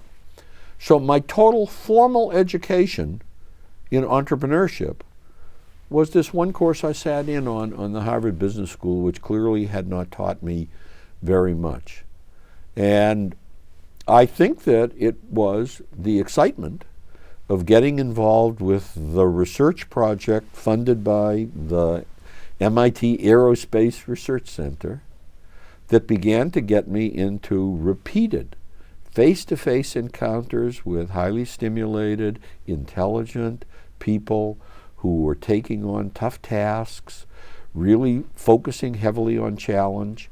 I clearly formed many of my impressions about what is the character of the entrepreneurs I'm interested in. For the most part, they're not starting companies to make money. They're starting companies to overcome challenges. They're starting companies to solve a problem. They're starting companies because they're frustrated by a boss who didn't pay attention to what they were advocating as being something fascinating and great. And their boss poo-pooed the idea, or the boss wouldn't fund the idea. And they would quit wherever they were to go out, and it was an I'll show him attitude that was behind a lot of these companies. One of the last questions we would ask in our interviews, because I got interested in corporate entrepreneurship, how could a company be more entrepreneurial? One of the last questions we would ask is, what could your boss have done to have kept you in the organization rather than leaving? And we've got a wide variety of answers, and it could have funded me, could have done this and the like. The most popular single answer was, if he quit, I would have stayed. And you really see the drive of the individual to do his own thing. And I think that whether it was months of that or years of that or what have you, that just drove me into a real sense of commitment that being an entrepreneur has great value and can contribute wonderful kinds of things to society and can generate jobs and revenues and outcomes that are great and can produce huge amounts of satisfaction while they produce high levels of frustration as well. So I got hooked, and as a result I started getting involved personally in a lot of startups, and later on, once I had money, in funding companies, going on boards, and lots of other things. So there's an interesting thread here, which is the sort of evolving perception that people, and I mean the general public, might have about what an entrepreneur is or who an entrepreneur is. The sort of the idea, the people starting a small business who fail, as opposed to people who are starting companies for almost idealistic reasons, to solve a problem, to sort of attack something that they're engaged with intellectually. And I'm wondering if you could talk a little bit about that shift and how that shift manifested itself at MIT. I mean, obviously MIT is a very entrepreneurial place from the beginning. Correct. But we didn't necessarily use that term in quite the same way that it's used now. And you are obviously a key part of that. Yeah. First, I think it's important to realize the differences of who the people are that we relate to. That, remember, in the first book that I read called The Entrepreneurial Man, we were dealing with people, all the entrepreneurs of Michigan, average education, second year of high school, typical company, restaurant, garage, service-oriented firm, and the like. At MIT, even in my early studies, average education, master's degree in engineering. Obviously, one or another of those degrees must have come from MIT or more. Highly educated people in a highly selective environment of people, in an environment in which the people around them are highly educated, have excellent access to knowledge, are contributors to knowledge and the like. So I've always been fascinated and interested by, in a way, a different class of entrepreneurs than are, in fact, the run-of-the-mill of small business entrepreneurship in America. Frankly, for years, I've advocated getting rid of the Small Business Administration and changing it to the New Business Administration, because I don't see any value in small. I see value in new. Now, this is a focus upon innovativeness. And the kinds of companies that I'm interested in are companies started by people who are trying to do something new and novel. And after several years, it's not new anymore. And I would love to help them when what they're trying to do is new. I don't have any great motivation to help them once what they're trying to do is, in a sense, old hat and boring. So once you get into an area that has now become routine, with no innovation or little innovation, to me, the challenge is gone. And the challenge is in taking your own ideas or somebody else's ideas or working to create some ideas that are new and novel. Now, anytime you're doing that, you are trying to overcome a barrier, you're trying to jump a hurdle, you're trying to solve a problem, something that is there that is a challenge, and the newness is required to overcome the challenge. That's where MIT comes in. MIT doesn't come in encouraging small business entrepreneurship. MIT comes in encouraging people to do innovative and challenging things. And when they manifest innovative and challenging things in the forming of a business activity, then they become founders of new businesses, what I call entrepreneurs. Now, you can use the word entrepreneur any way you want. I mean it in only one way. I mean it that you participated as a founder of a new company. Now, by the way, I don't care if the new company is for profit or not profit, you're still a founder and an entrepreneur. We may segment what you then do in life, that's okay. But in either situation, you're trying to take on something that is novel, presumably something that flows from the education you either brought with you into MIT or the education that came to you when you were here at MIT.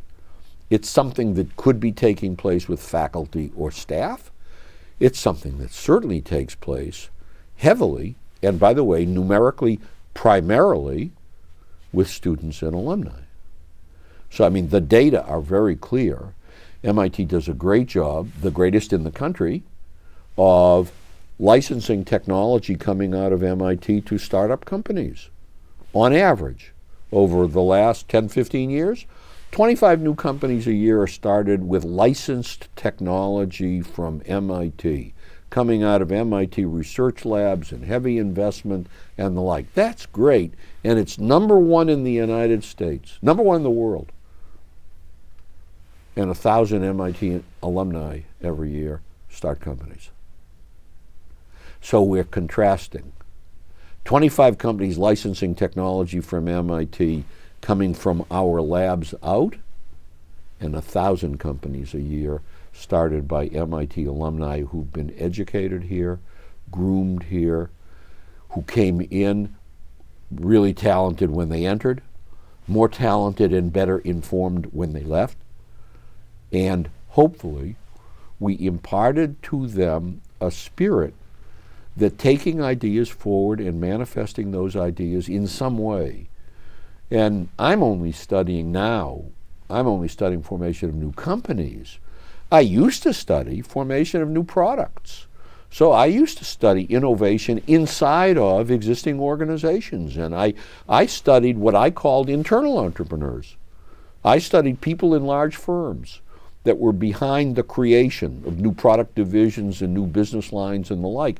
And I found very strong similarities between the people who stayed in the large firm but did something new and novel and exciting, and the people who left to do something new and novel and exciting on their own hook.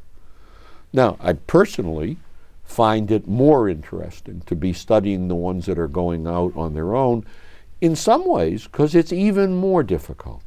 You have to organize everything from scratch. You have to find the people to work with. You have to find the money. You have to find the market. You have to yourself assemble all the resources to make the whole job done. If you were the initiator and internal entrepreneur inside a large firm, presumably there's lots of other people around who are picking up on many of those tasks. Somebody else is providing you with the money. You may not like their decision making, but they're the ones who have that money available.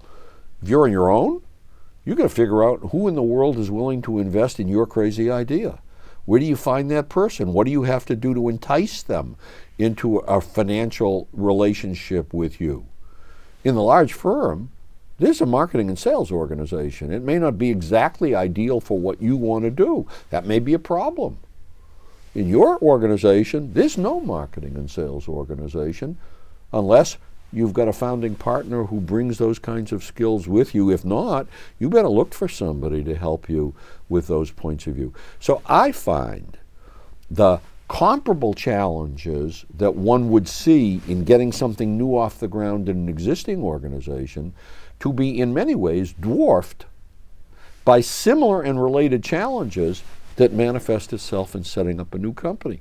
So, over the years, for 30 years I ran our Management of Technology and Innovation group at Sloan, which was, by the way, the pioneering academic group in the world in the field. And we've been mimicked by lots of other places, but we were the pioneers. We did all of the stuff, beginning from the original NASA funding in 1962. And then I took off on the entrepreneurship side as being the area that by now I've ended up as, in a way, the principal use of my time.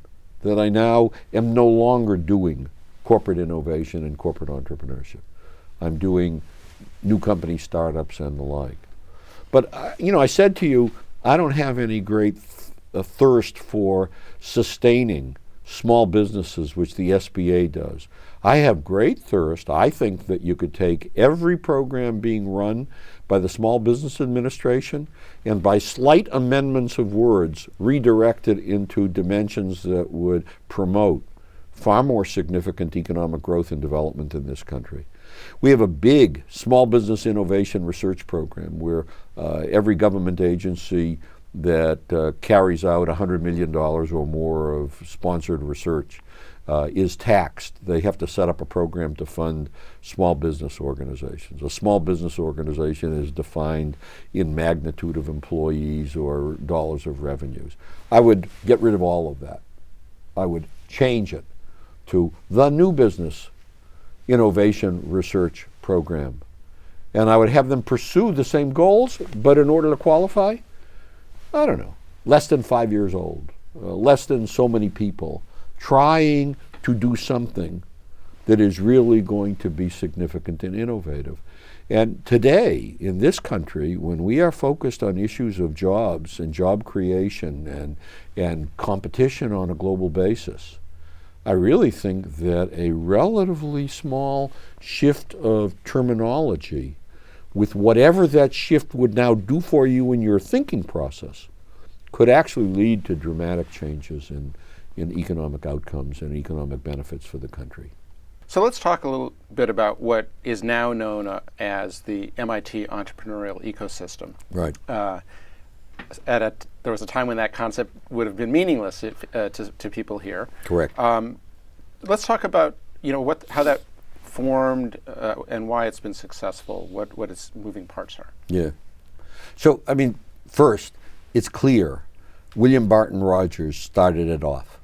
In 1861, somebody starting a university and saying its underlying theme is mens et manus was clearly a different kind of a person. Somebody arguing that mind and hand go together, that you want to create an institution that is going to generate useful knowledge, not just knowledge. That's a different place. So that place evolved. And the place evolved with hiring of faculty who believed in useful knowledge, in promoting people who were demonstrating useful knowledge. And so you had mens et manus flowing, and it was flowing for 100 years. And in the process, you had all kinds of distinguished MIT faculty becoming entrepreneurs, starting companies.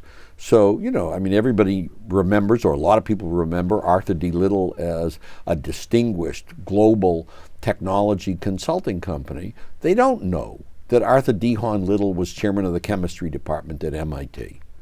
They don't know that his feelings towards MIT were such that when he died, he willed the organization to MIT, which MIT then took and turned over to the employee trust of Arthur D. Little. Kept the building. The building is 30 Memorial Drive and has just become the headquarters building for the Sloan School Dean's office and the like. It's now a beautiful building. It was a rat trap for many years.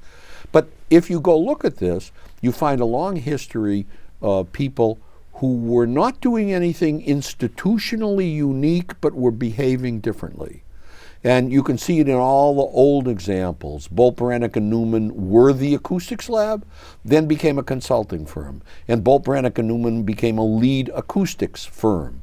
To do underwater acoustics for the Navy, to worry about submarines, they had to have a level of computing capability that was beyond what ordinary acoustics required. And so Bolt, Beranek, and Newman, which became BB&N Inc., became a center for very advanced computing technology, and ended up that they, not Al Gore, invented and developed the internet. So ARPANET, funded by the DARPA, the Defense Department Advanced Research Projects Agency, funding BB&N, an MIT spin-off in acoustics, created this special communication system in case of nuclear attack on the United States, so that there was a backup system for communicating, which became the internet. Or you go to EG&G. Well, EG&G isn't letters. EG&G is people. Edgerton, Gurmishausen and Greer. Doc Edgerton, distinguished faculty member, pioneer inventing high-speed light photography. 2 research assistants, Gurmishausen and Greer.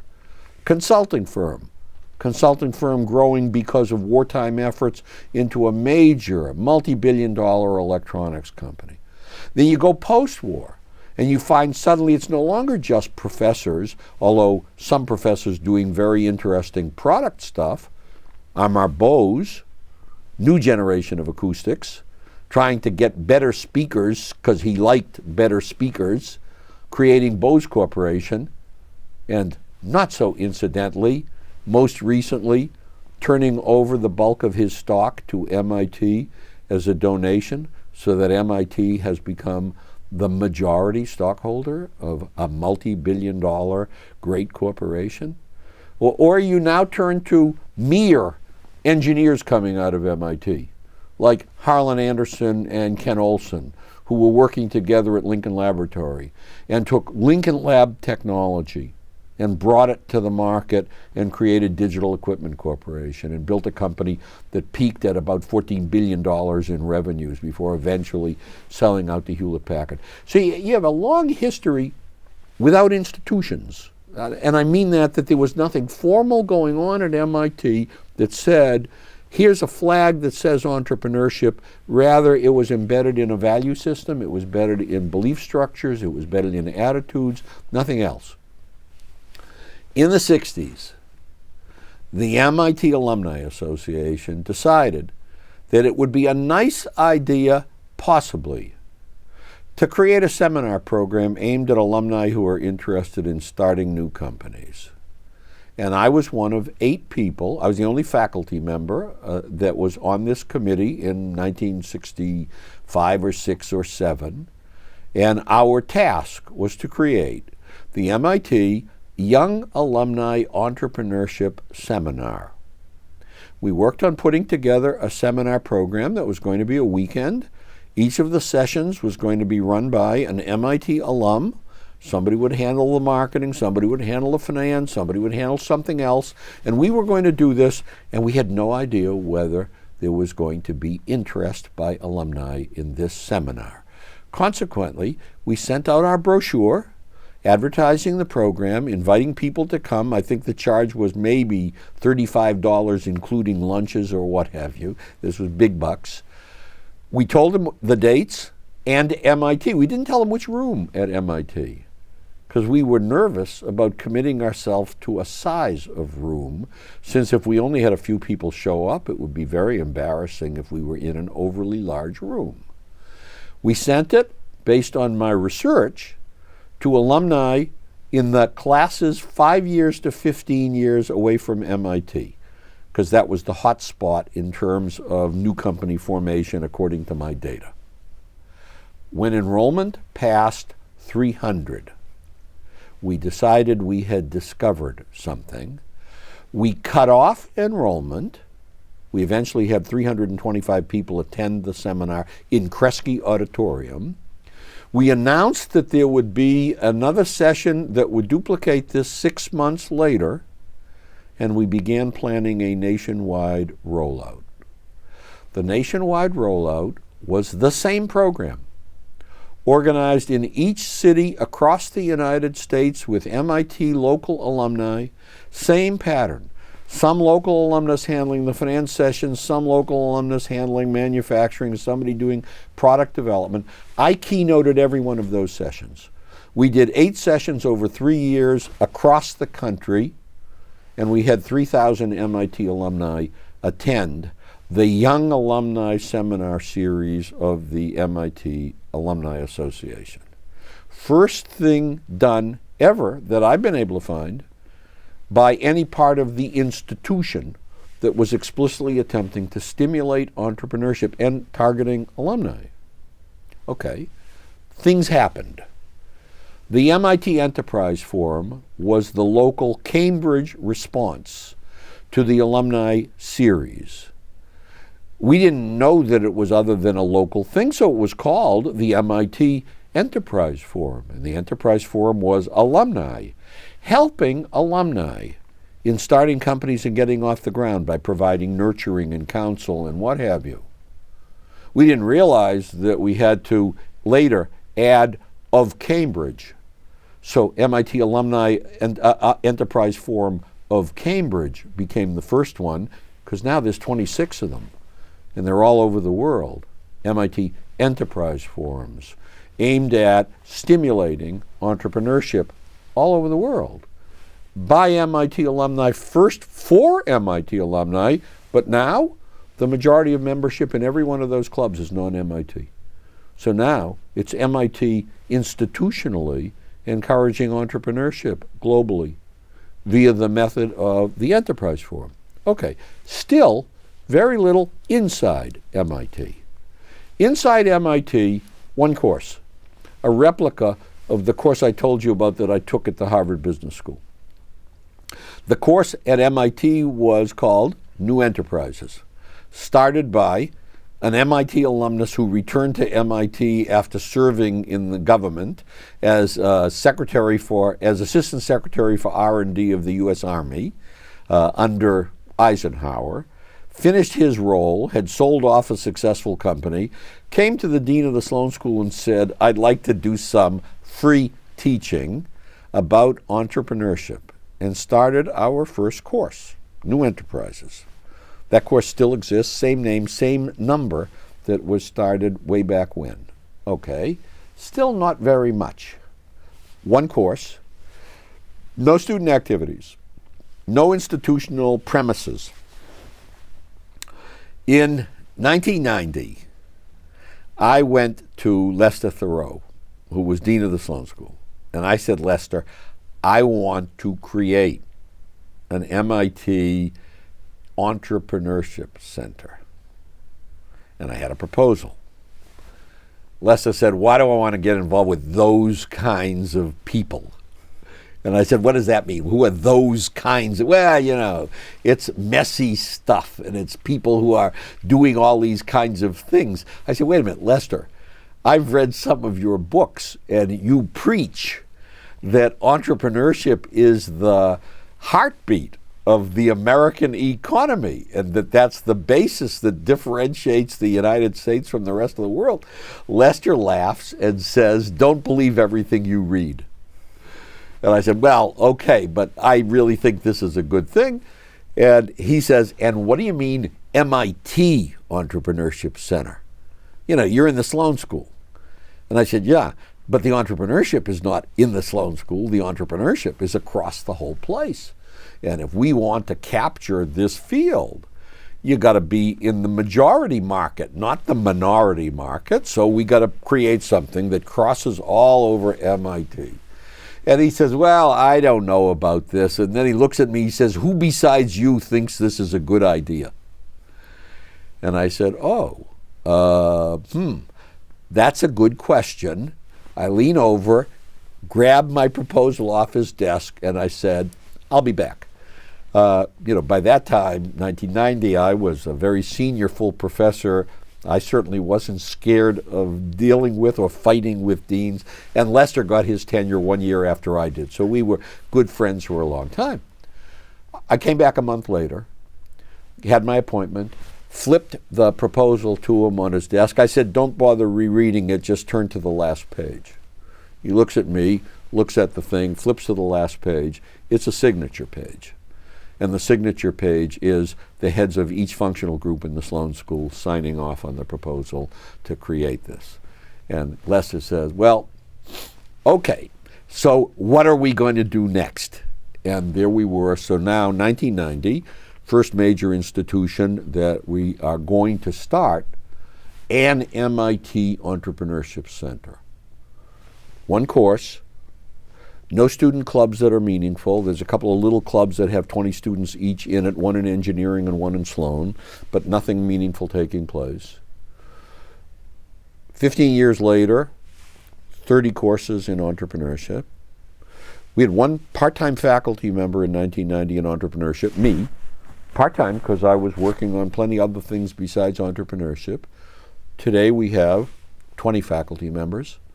Half of them are successful entrepreneurs or venture capitalists, most of them not being paid, appointed as senior lecturers, practitioners who are ecstatic about working with our students and helping them and teaching them and the like.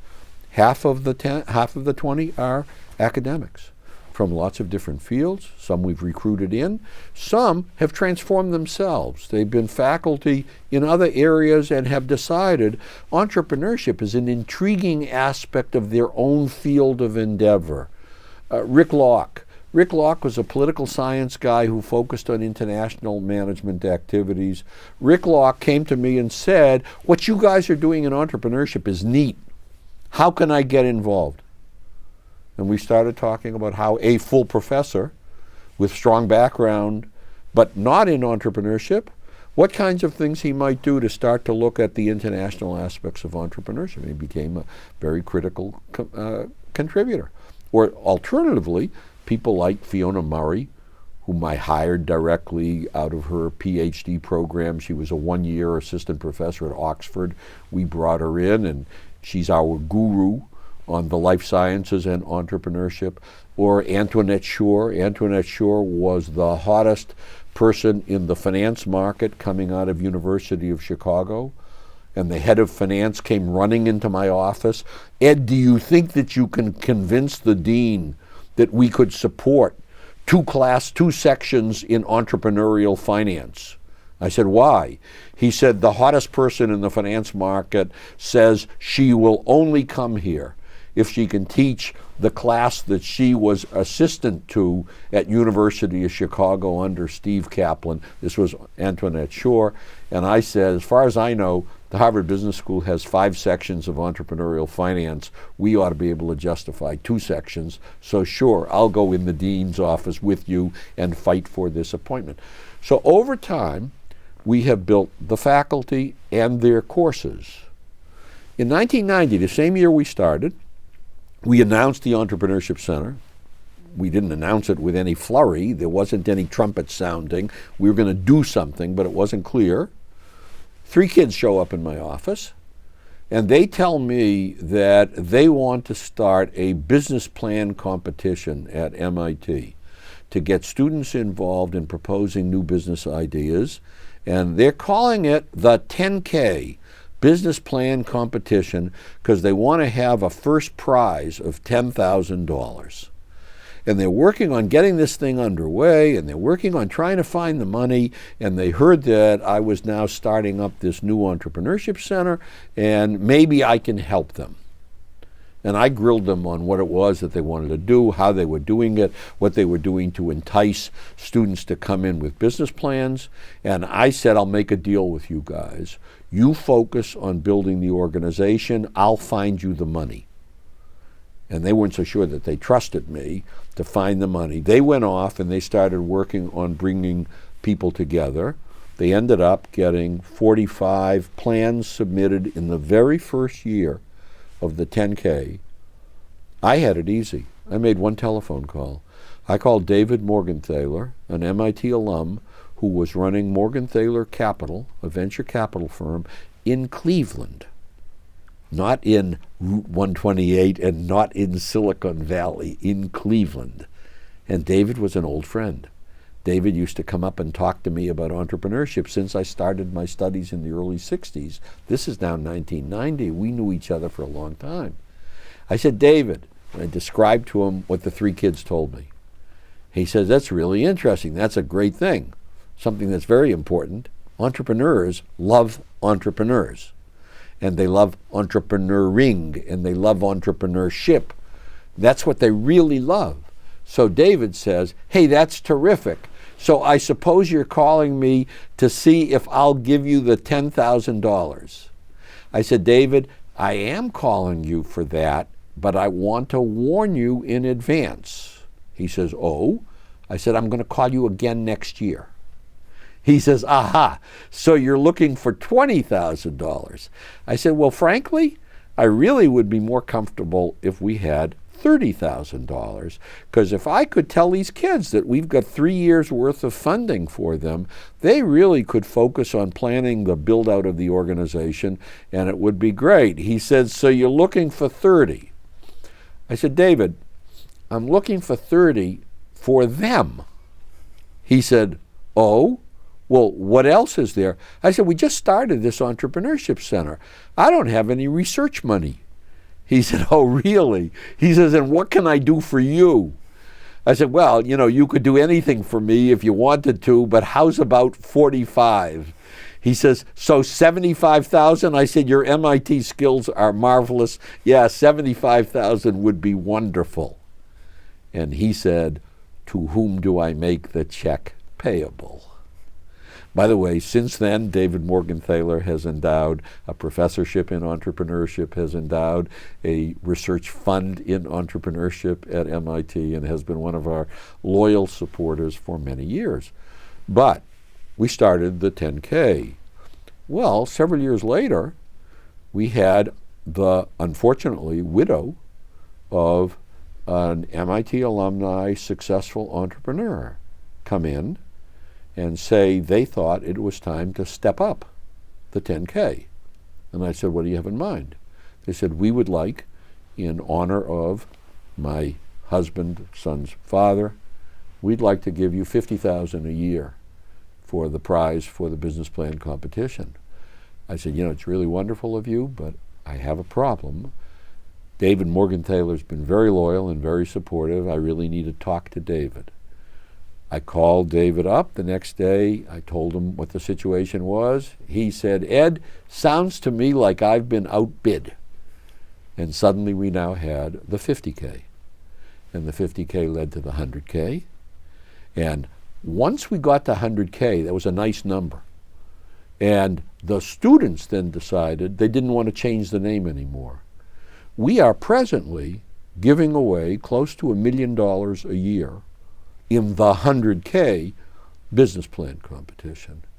And we have gone from the first 45 in the first year to this year, we had, if I am not mistaken, we had 275 team entrants into this. Now, go back to first principles. I wanted to create the MIT Entrepreneurship Center.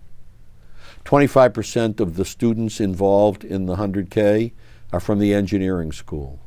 28% of the students involved in the 100K are from the Sloan School. Another 15% are involved from other departments and schools at MIT. 7% are from Harvard. Now, how did they sneak in? And by the way, not the business school. They're from the business school, and they're from the medical school, and they're from the college, and they're from the School of Public Health, and they're from the Kennedy School. In order to get in, they have to become part of a team in which at least one MIT person is a principal person in the team. And then we've got another 15% that are not MIT, not Harvard. They could very well be Babson, they could be Northeastern, or they could be industry. People who are hanging around involved, meet some students and get involved and the like. So we have really, in that organization, created a wonderful activity.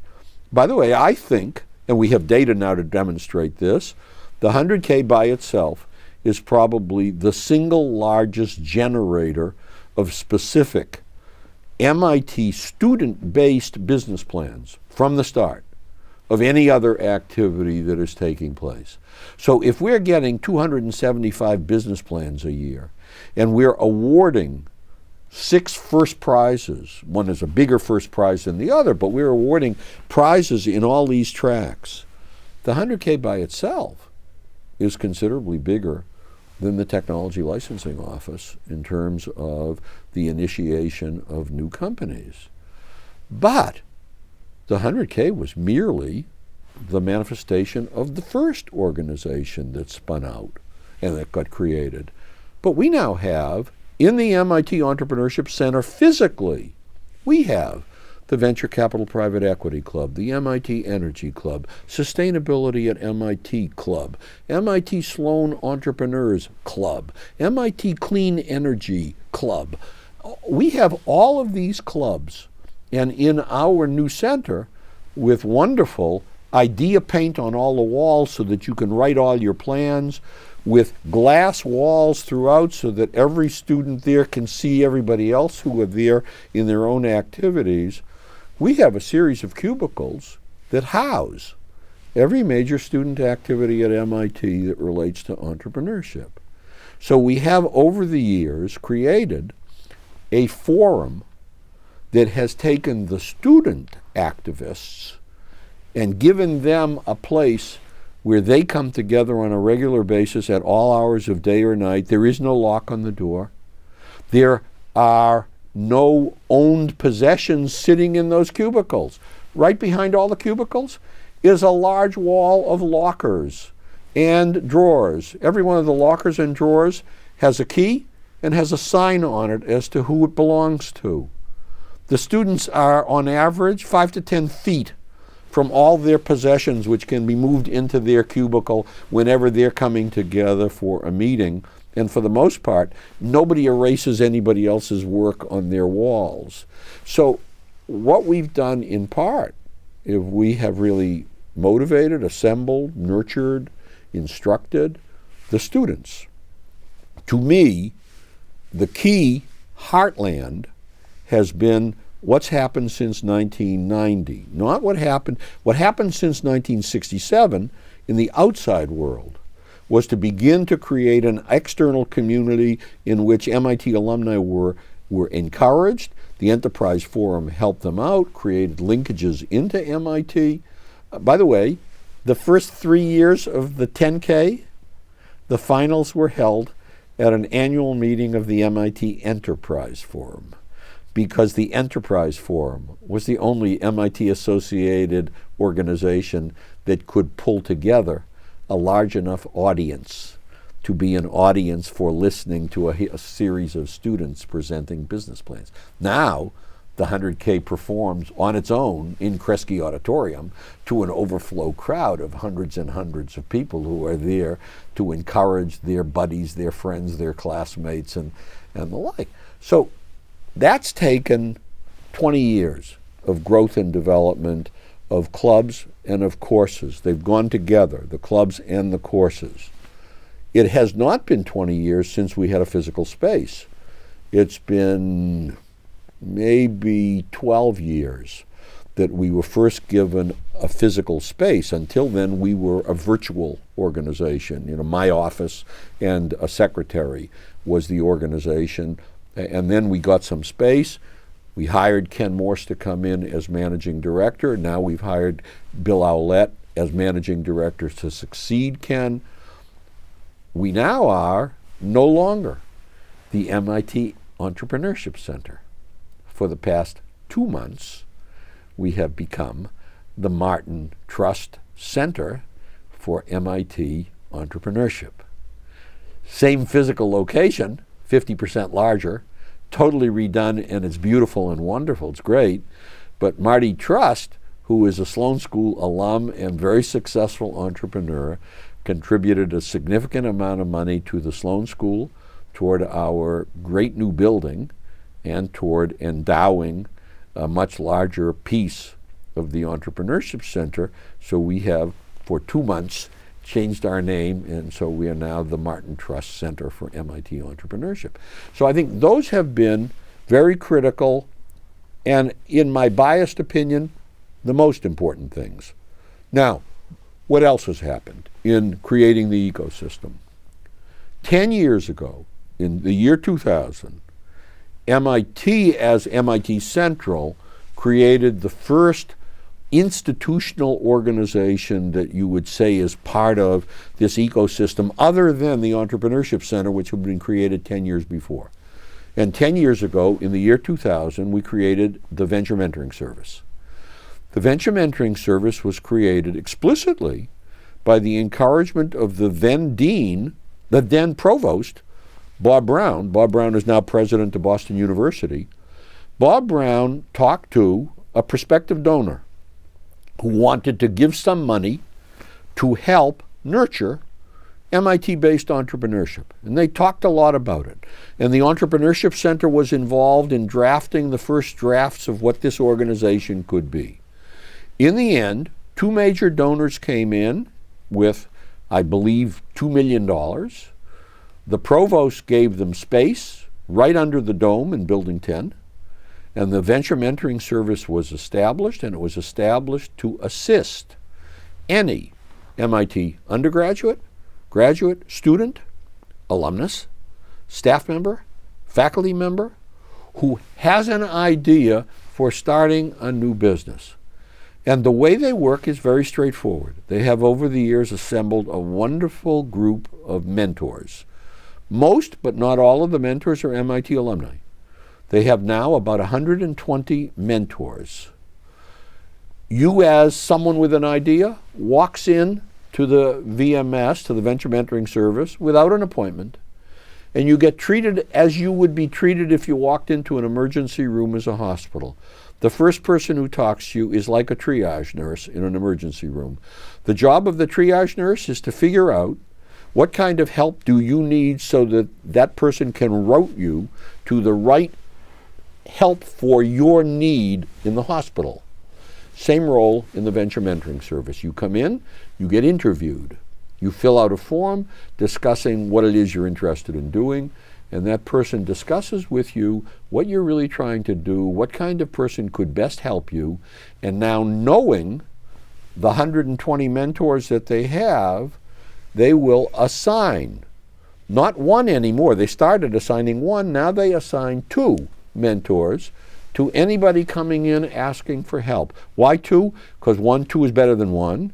Secondly, 2 is at least twice as many ideas as 1. But more importantly, 2 is a very different probability that one of them will work out well with you in terms of relationships. And they've learned that, and so they've shifted their model. The Venture Mentoring Service has become an enormous aid to stimulating and helping the nurturing of someone who has an idea, and they've got a track record. 2 years later, the next important institutional thing took place, which is piece of the ecosystem. Alex Darbeloff, a great MIT entrepreneur, founder and CEO of Teradyne, built it up to a couple of billion in revenues. Alex had retired under his own rules of forced retirement as CEO of Teradyne and was chairman of the board of MIT. Alex encountered this Indian immigrant who had gone to Canada to try to be an entrepreneur and didn't like the Canadian environment for entrepreneurship, so moved to Boston. A guy named Desh Deshpande. And Desh Deshpande in Boston became a very successful two-time entrepreneur and made a lot of money in the two companies that he founded here. And Alex Darbeloff got to know Desh Deshpande, a person with no connection to and no attachment to MIT.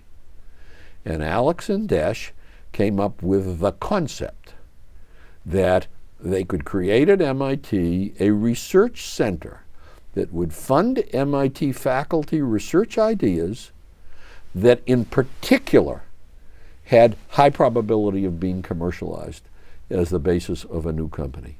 And Desh gave $20 million to MIT to establish the Deshpande Center, which runs on that basis. It solicits annually research proposals from MIT faculty.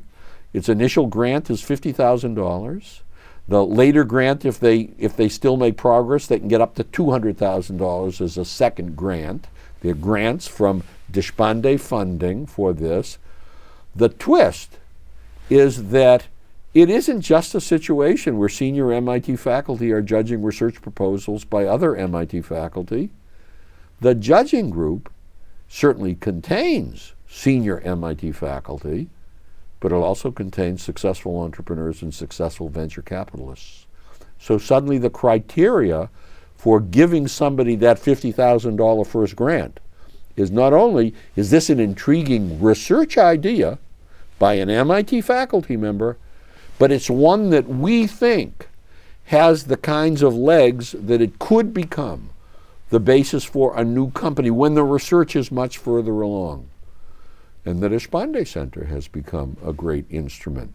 Now, the Deshpande Center, when announced, heavily because of Alex Darbeloff, Alex co-taught with me in the Sloan School, Entrepreneurship and Innovation.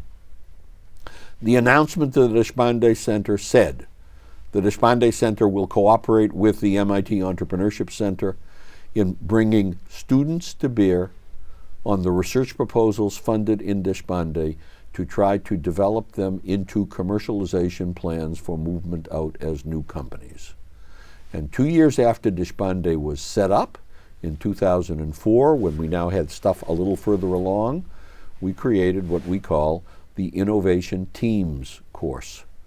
The Innovation Teams course is a course of the Entrepreneurship Center, taught with the Deshpande Center. The feeding content are the research projects coming through the Deshpande Center and getting ready to the point that they're ready to be evaluated, assessed, and helped. The student teams are mixed teams. Sloan School, engineering and science teams. The teams are formed on day one, or actually before day one. They have to apply to the professor in charge of the course. For most of the time, Fiona Murray has been running this. Now, this semester, Fiona's on academic leave. She's on sabbatical. Nubar Afeyan, one of our successful practitioner entrepreneurs and senior lecturers. Nubar is running innovation teams. So the teams, essentially, they don't really bid on them, but they indicate what their priorities are, which group they'd like to be on, and every team is a mixed team. Management and technology together. Each team takes one project. The whole semester, develop a commercialization plan for that project. The commercialization plan may, at the end of the semester, say, we don't really think that this is a great idea for a company. We think that the project should end where it is. Or, we think this is an interesting idea and we think it's much too soon and it ought to be carrying out another year's worth of research before it's ready to really have big time. Or, we think this is a terrific idea for a large company to take on and add to its present product line. Or, we think this is a great idea that has the potential to be a startup new firm. And here is the first draft of the business plan that we propose for doing this. And you have a flow from innovation teams, or we call it I-teams, into the 100K competition as one of the steady routes. And the Deshpande Center, particularly along with the I-teams course, has become a major piece of the institutional fabric of what's going on. The final institution thus far, and there's more in the works, but the final institution thus far was 5 years ago. 5 years ago, Dick Schmalensee was starting what he knew was going to be his last year as dean. He'd been dean for 8 years of the Sloan School. He was in the final throes of attempted fundraising, which he finally succeeded at during that year, for our wonderful new building. He raised $160 million for launching this new building. He wanted to have something to his credit besides the building, which some people might think by itself was enough. He started a series of faculty retreats at Sloan to come up with new ideas for educational innovation. What came out of 3 faculty retreats was strong support for launching an intensive track in the MBA program called the Entrepreneurship and Innovation track. A year later, we launched a second track in finance. This year, we're going to launch a third track in global management. But the track in entrepreneurship was the first track started 5 years ago. I became the director of the track. This year, 50% of the incoming MBA students at Sloan, 180 out of 360 incoming, applied to get into the entrepreneurship and innovation track. Fortunately, we were able to limit the number because the largest classroom in the Sloan School holds 120 students, not 180 students. So in 5 years, we have grown intensity of focus within the management school enormously. And if I did nothing else whatsoever except cater to the needs of the MBA students that are coming through the E&I track, I would have plenty to do, because in a way I run my own venture mentoring service because they're in and out of my office all the time with ideas, and they have ideas galore. A very substantial fraction of them have already been entrepreneurs. They have started a company, it may have closed down, it may have been sold off, it may still be going. And they're now coming to business school because they want to up their own ante to a higher level of professionalism and knowledge. They want to access more advanced technology to build a next company. They want to find a different set of business partners and co-founders to get a company off the ground. They want some formal learning to add to what in many cases was their technical background and their own personal experience. Their motives are widely ranging, but boy, they're passionate about wanting to start companies. And that's been the third, within the last decade, institutional change. So all of those have become very important bricks and mortar of an MIT ecosystem. There's a lot of underlying stuff that's been around. Most importantly, the attitudes, the policies, the kind of people who were attracted to come here from the very beginning because it was such a different kind of place. That probably is the most important thing. That's the hardest to document. The institutions are easier to document, and we can show the tracks coming out of each of those institutions and what's taken place. Now, let me just add 3 things that are going on right now. Right now. Mm-hmm. Number 1, last year, Susan Hockfield, as president, decided that MIT needed to submit a white paper on innovation to the White House, in which MIT pulled together its recommendations to the White House as to what should be done to stimulate not entrepreneurship, innovation. It turns out that the white paper heavily went into entrepreneurship. Susan held 2 major closed seminars of invited faculty to come around and doing things. Coming out of the seminars was not just the white paper, but a decision on her part that we ought to try out a pilot seminar series for faculty of MIT on commercialization and entrepreneurship.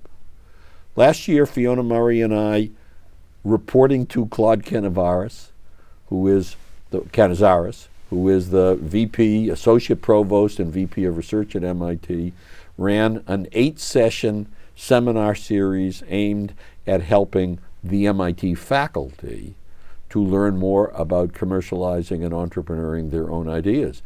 The primary exemplars in every one of the sessions were experienced and successful MIT faculty, but we had them organized explicitly by key topic, and we were adding to them and the like. So that was done last year. I'm sure there'll be more of that to follow. Second, we have just completed the first draft of a proposed undergraduate minor in entrepreneurship for all of MIT. This is not a major, this is a minor, undergraduate. So we are hoping, and this is a proposal to the Dean of Engineering and to the Dean of Sloan, we are hoping they will agree to co-sponsor and move forward with a minor program that will allow anybody in any department at MIT at the undergraduate level to take a cluster of courses that will have experience in doing entrepreneurial kinds of things, as well as lessons involved, as well as classroom stuff, and that's under discussion. And the third thing that may in fact turn out to be the most important thing is that the Dean of Engineering and the Dean of Sloan have together appointed what they call the Ad Hoc Committee on Innovation and Entrepreneurship.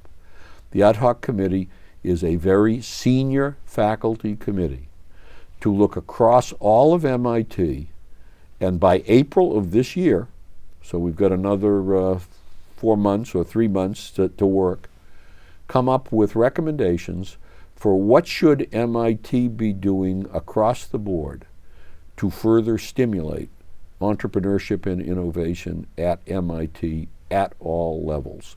And I don't know what we will be coming up with, but when I leave you, I go to this week's meeting of that committee to help see if we can further these ideas. And I know you have to go to that meeting right now. So Ed, I just want to say thank you so much for sharing your time with us, and the journey continues. This is a wonderful place to end, I think. Chris, I want to thank you for giving me the opportunity of having someone record the history, the ideas, the thoughts, and frankly, my own passion for what we have accomplished over all of these years and what I think there is still to accomplish at MIT.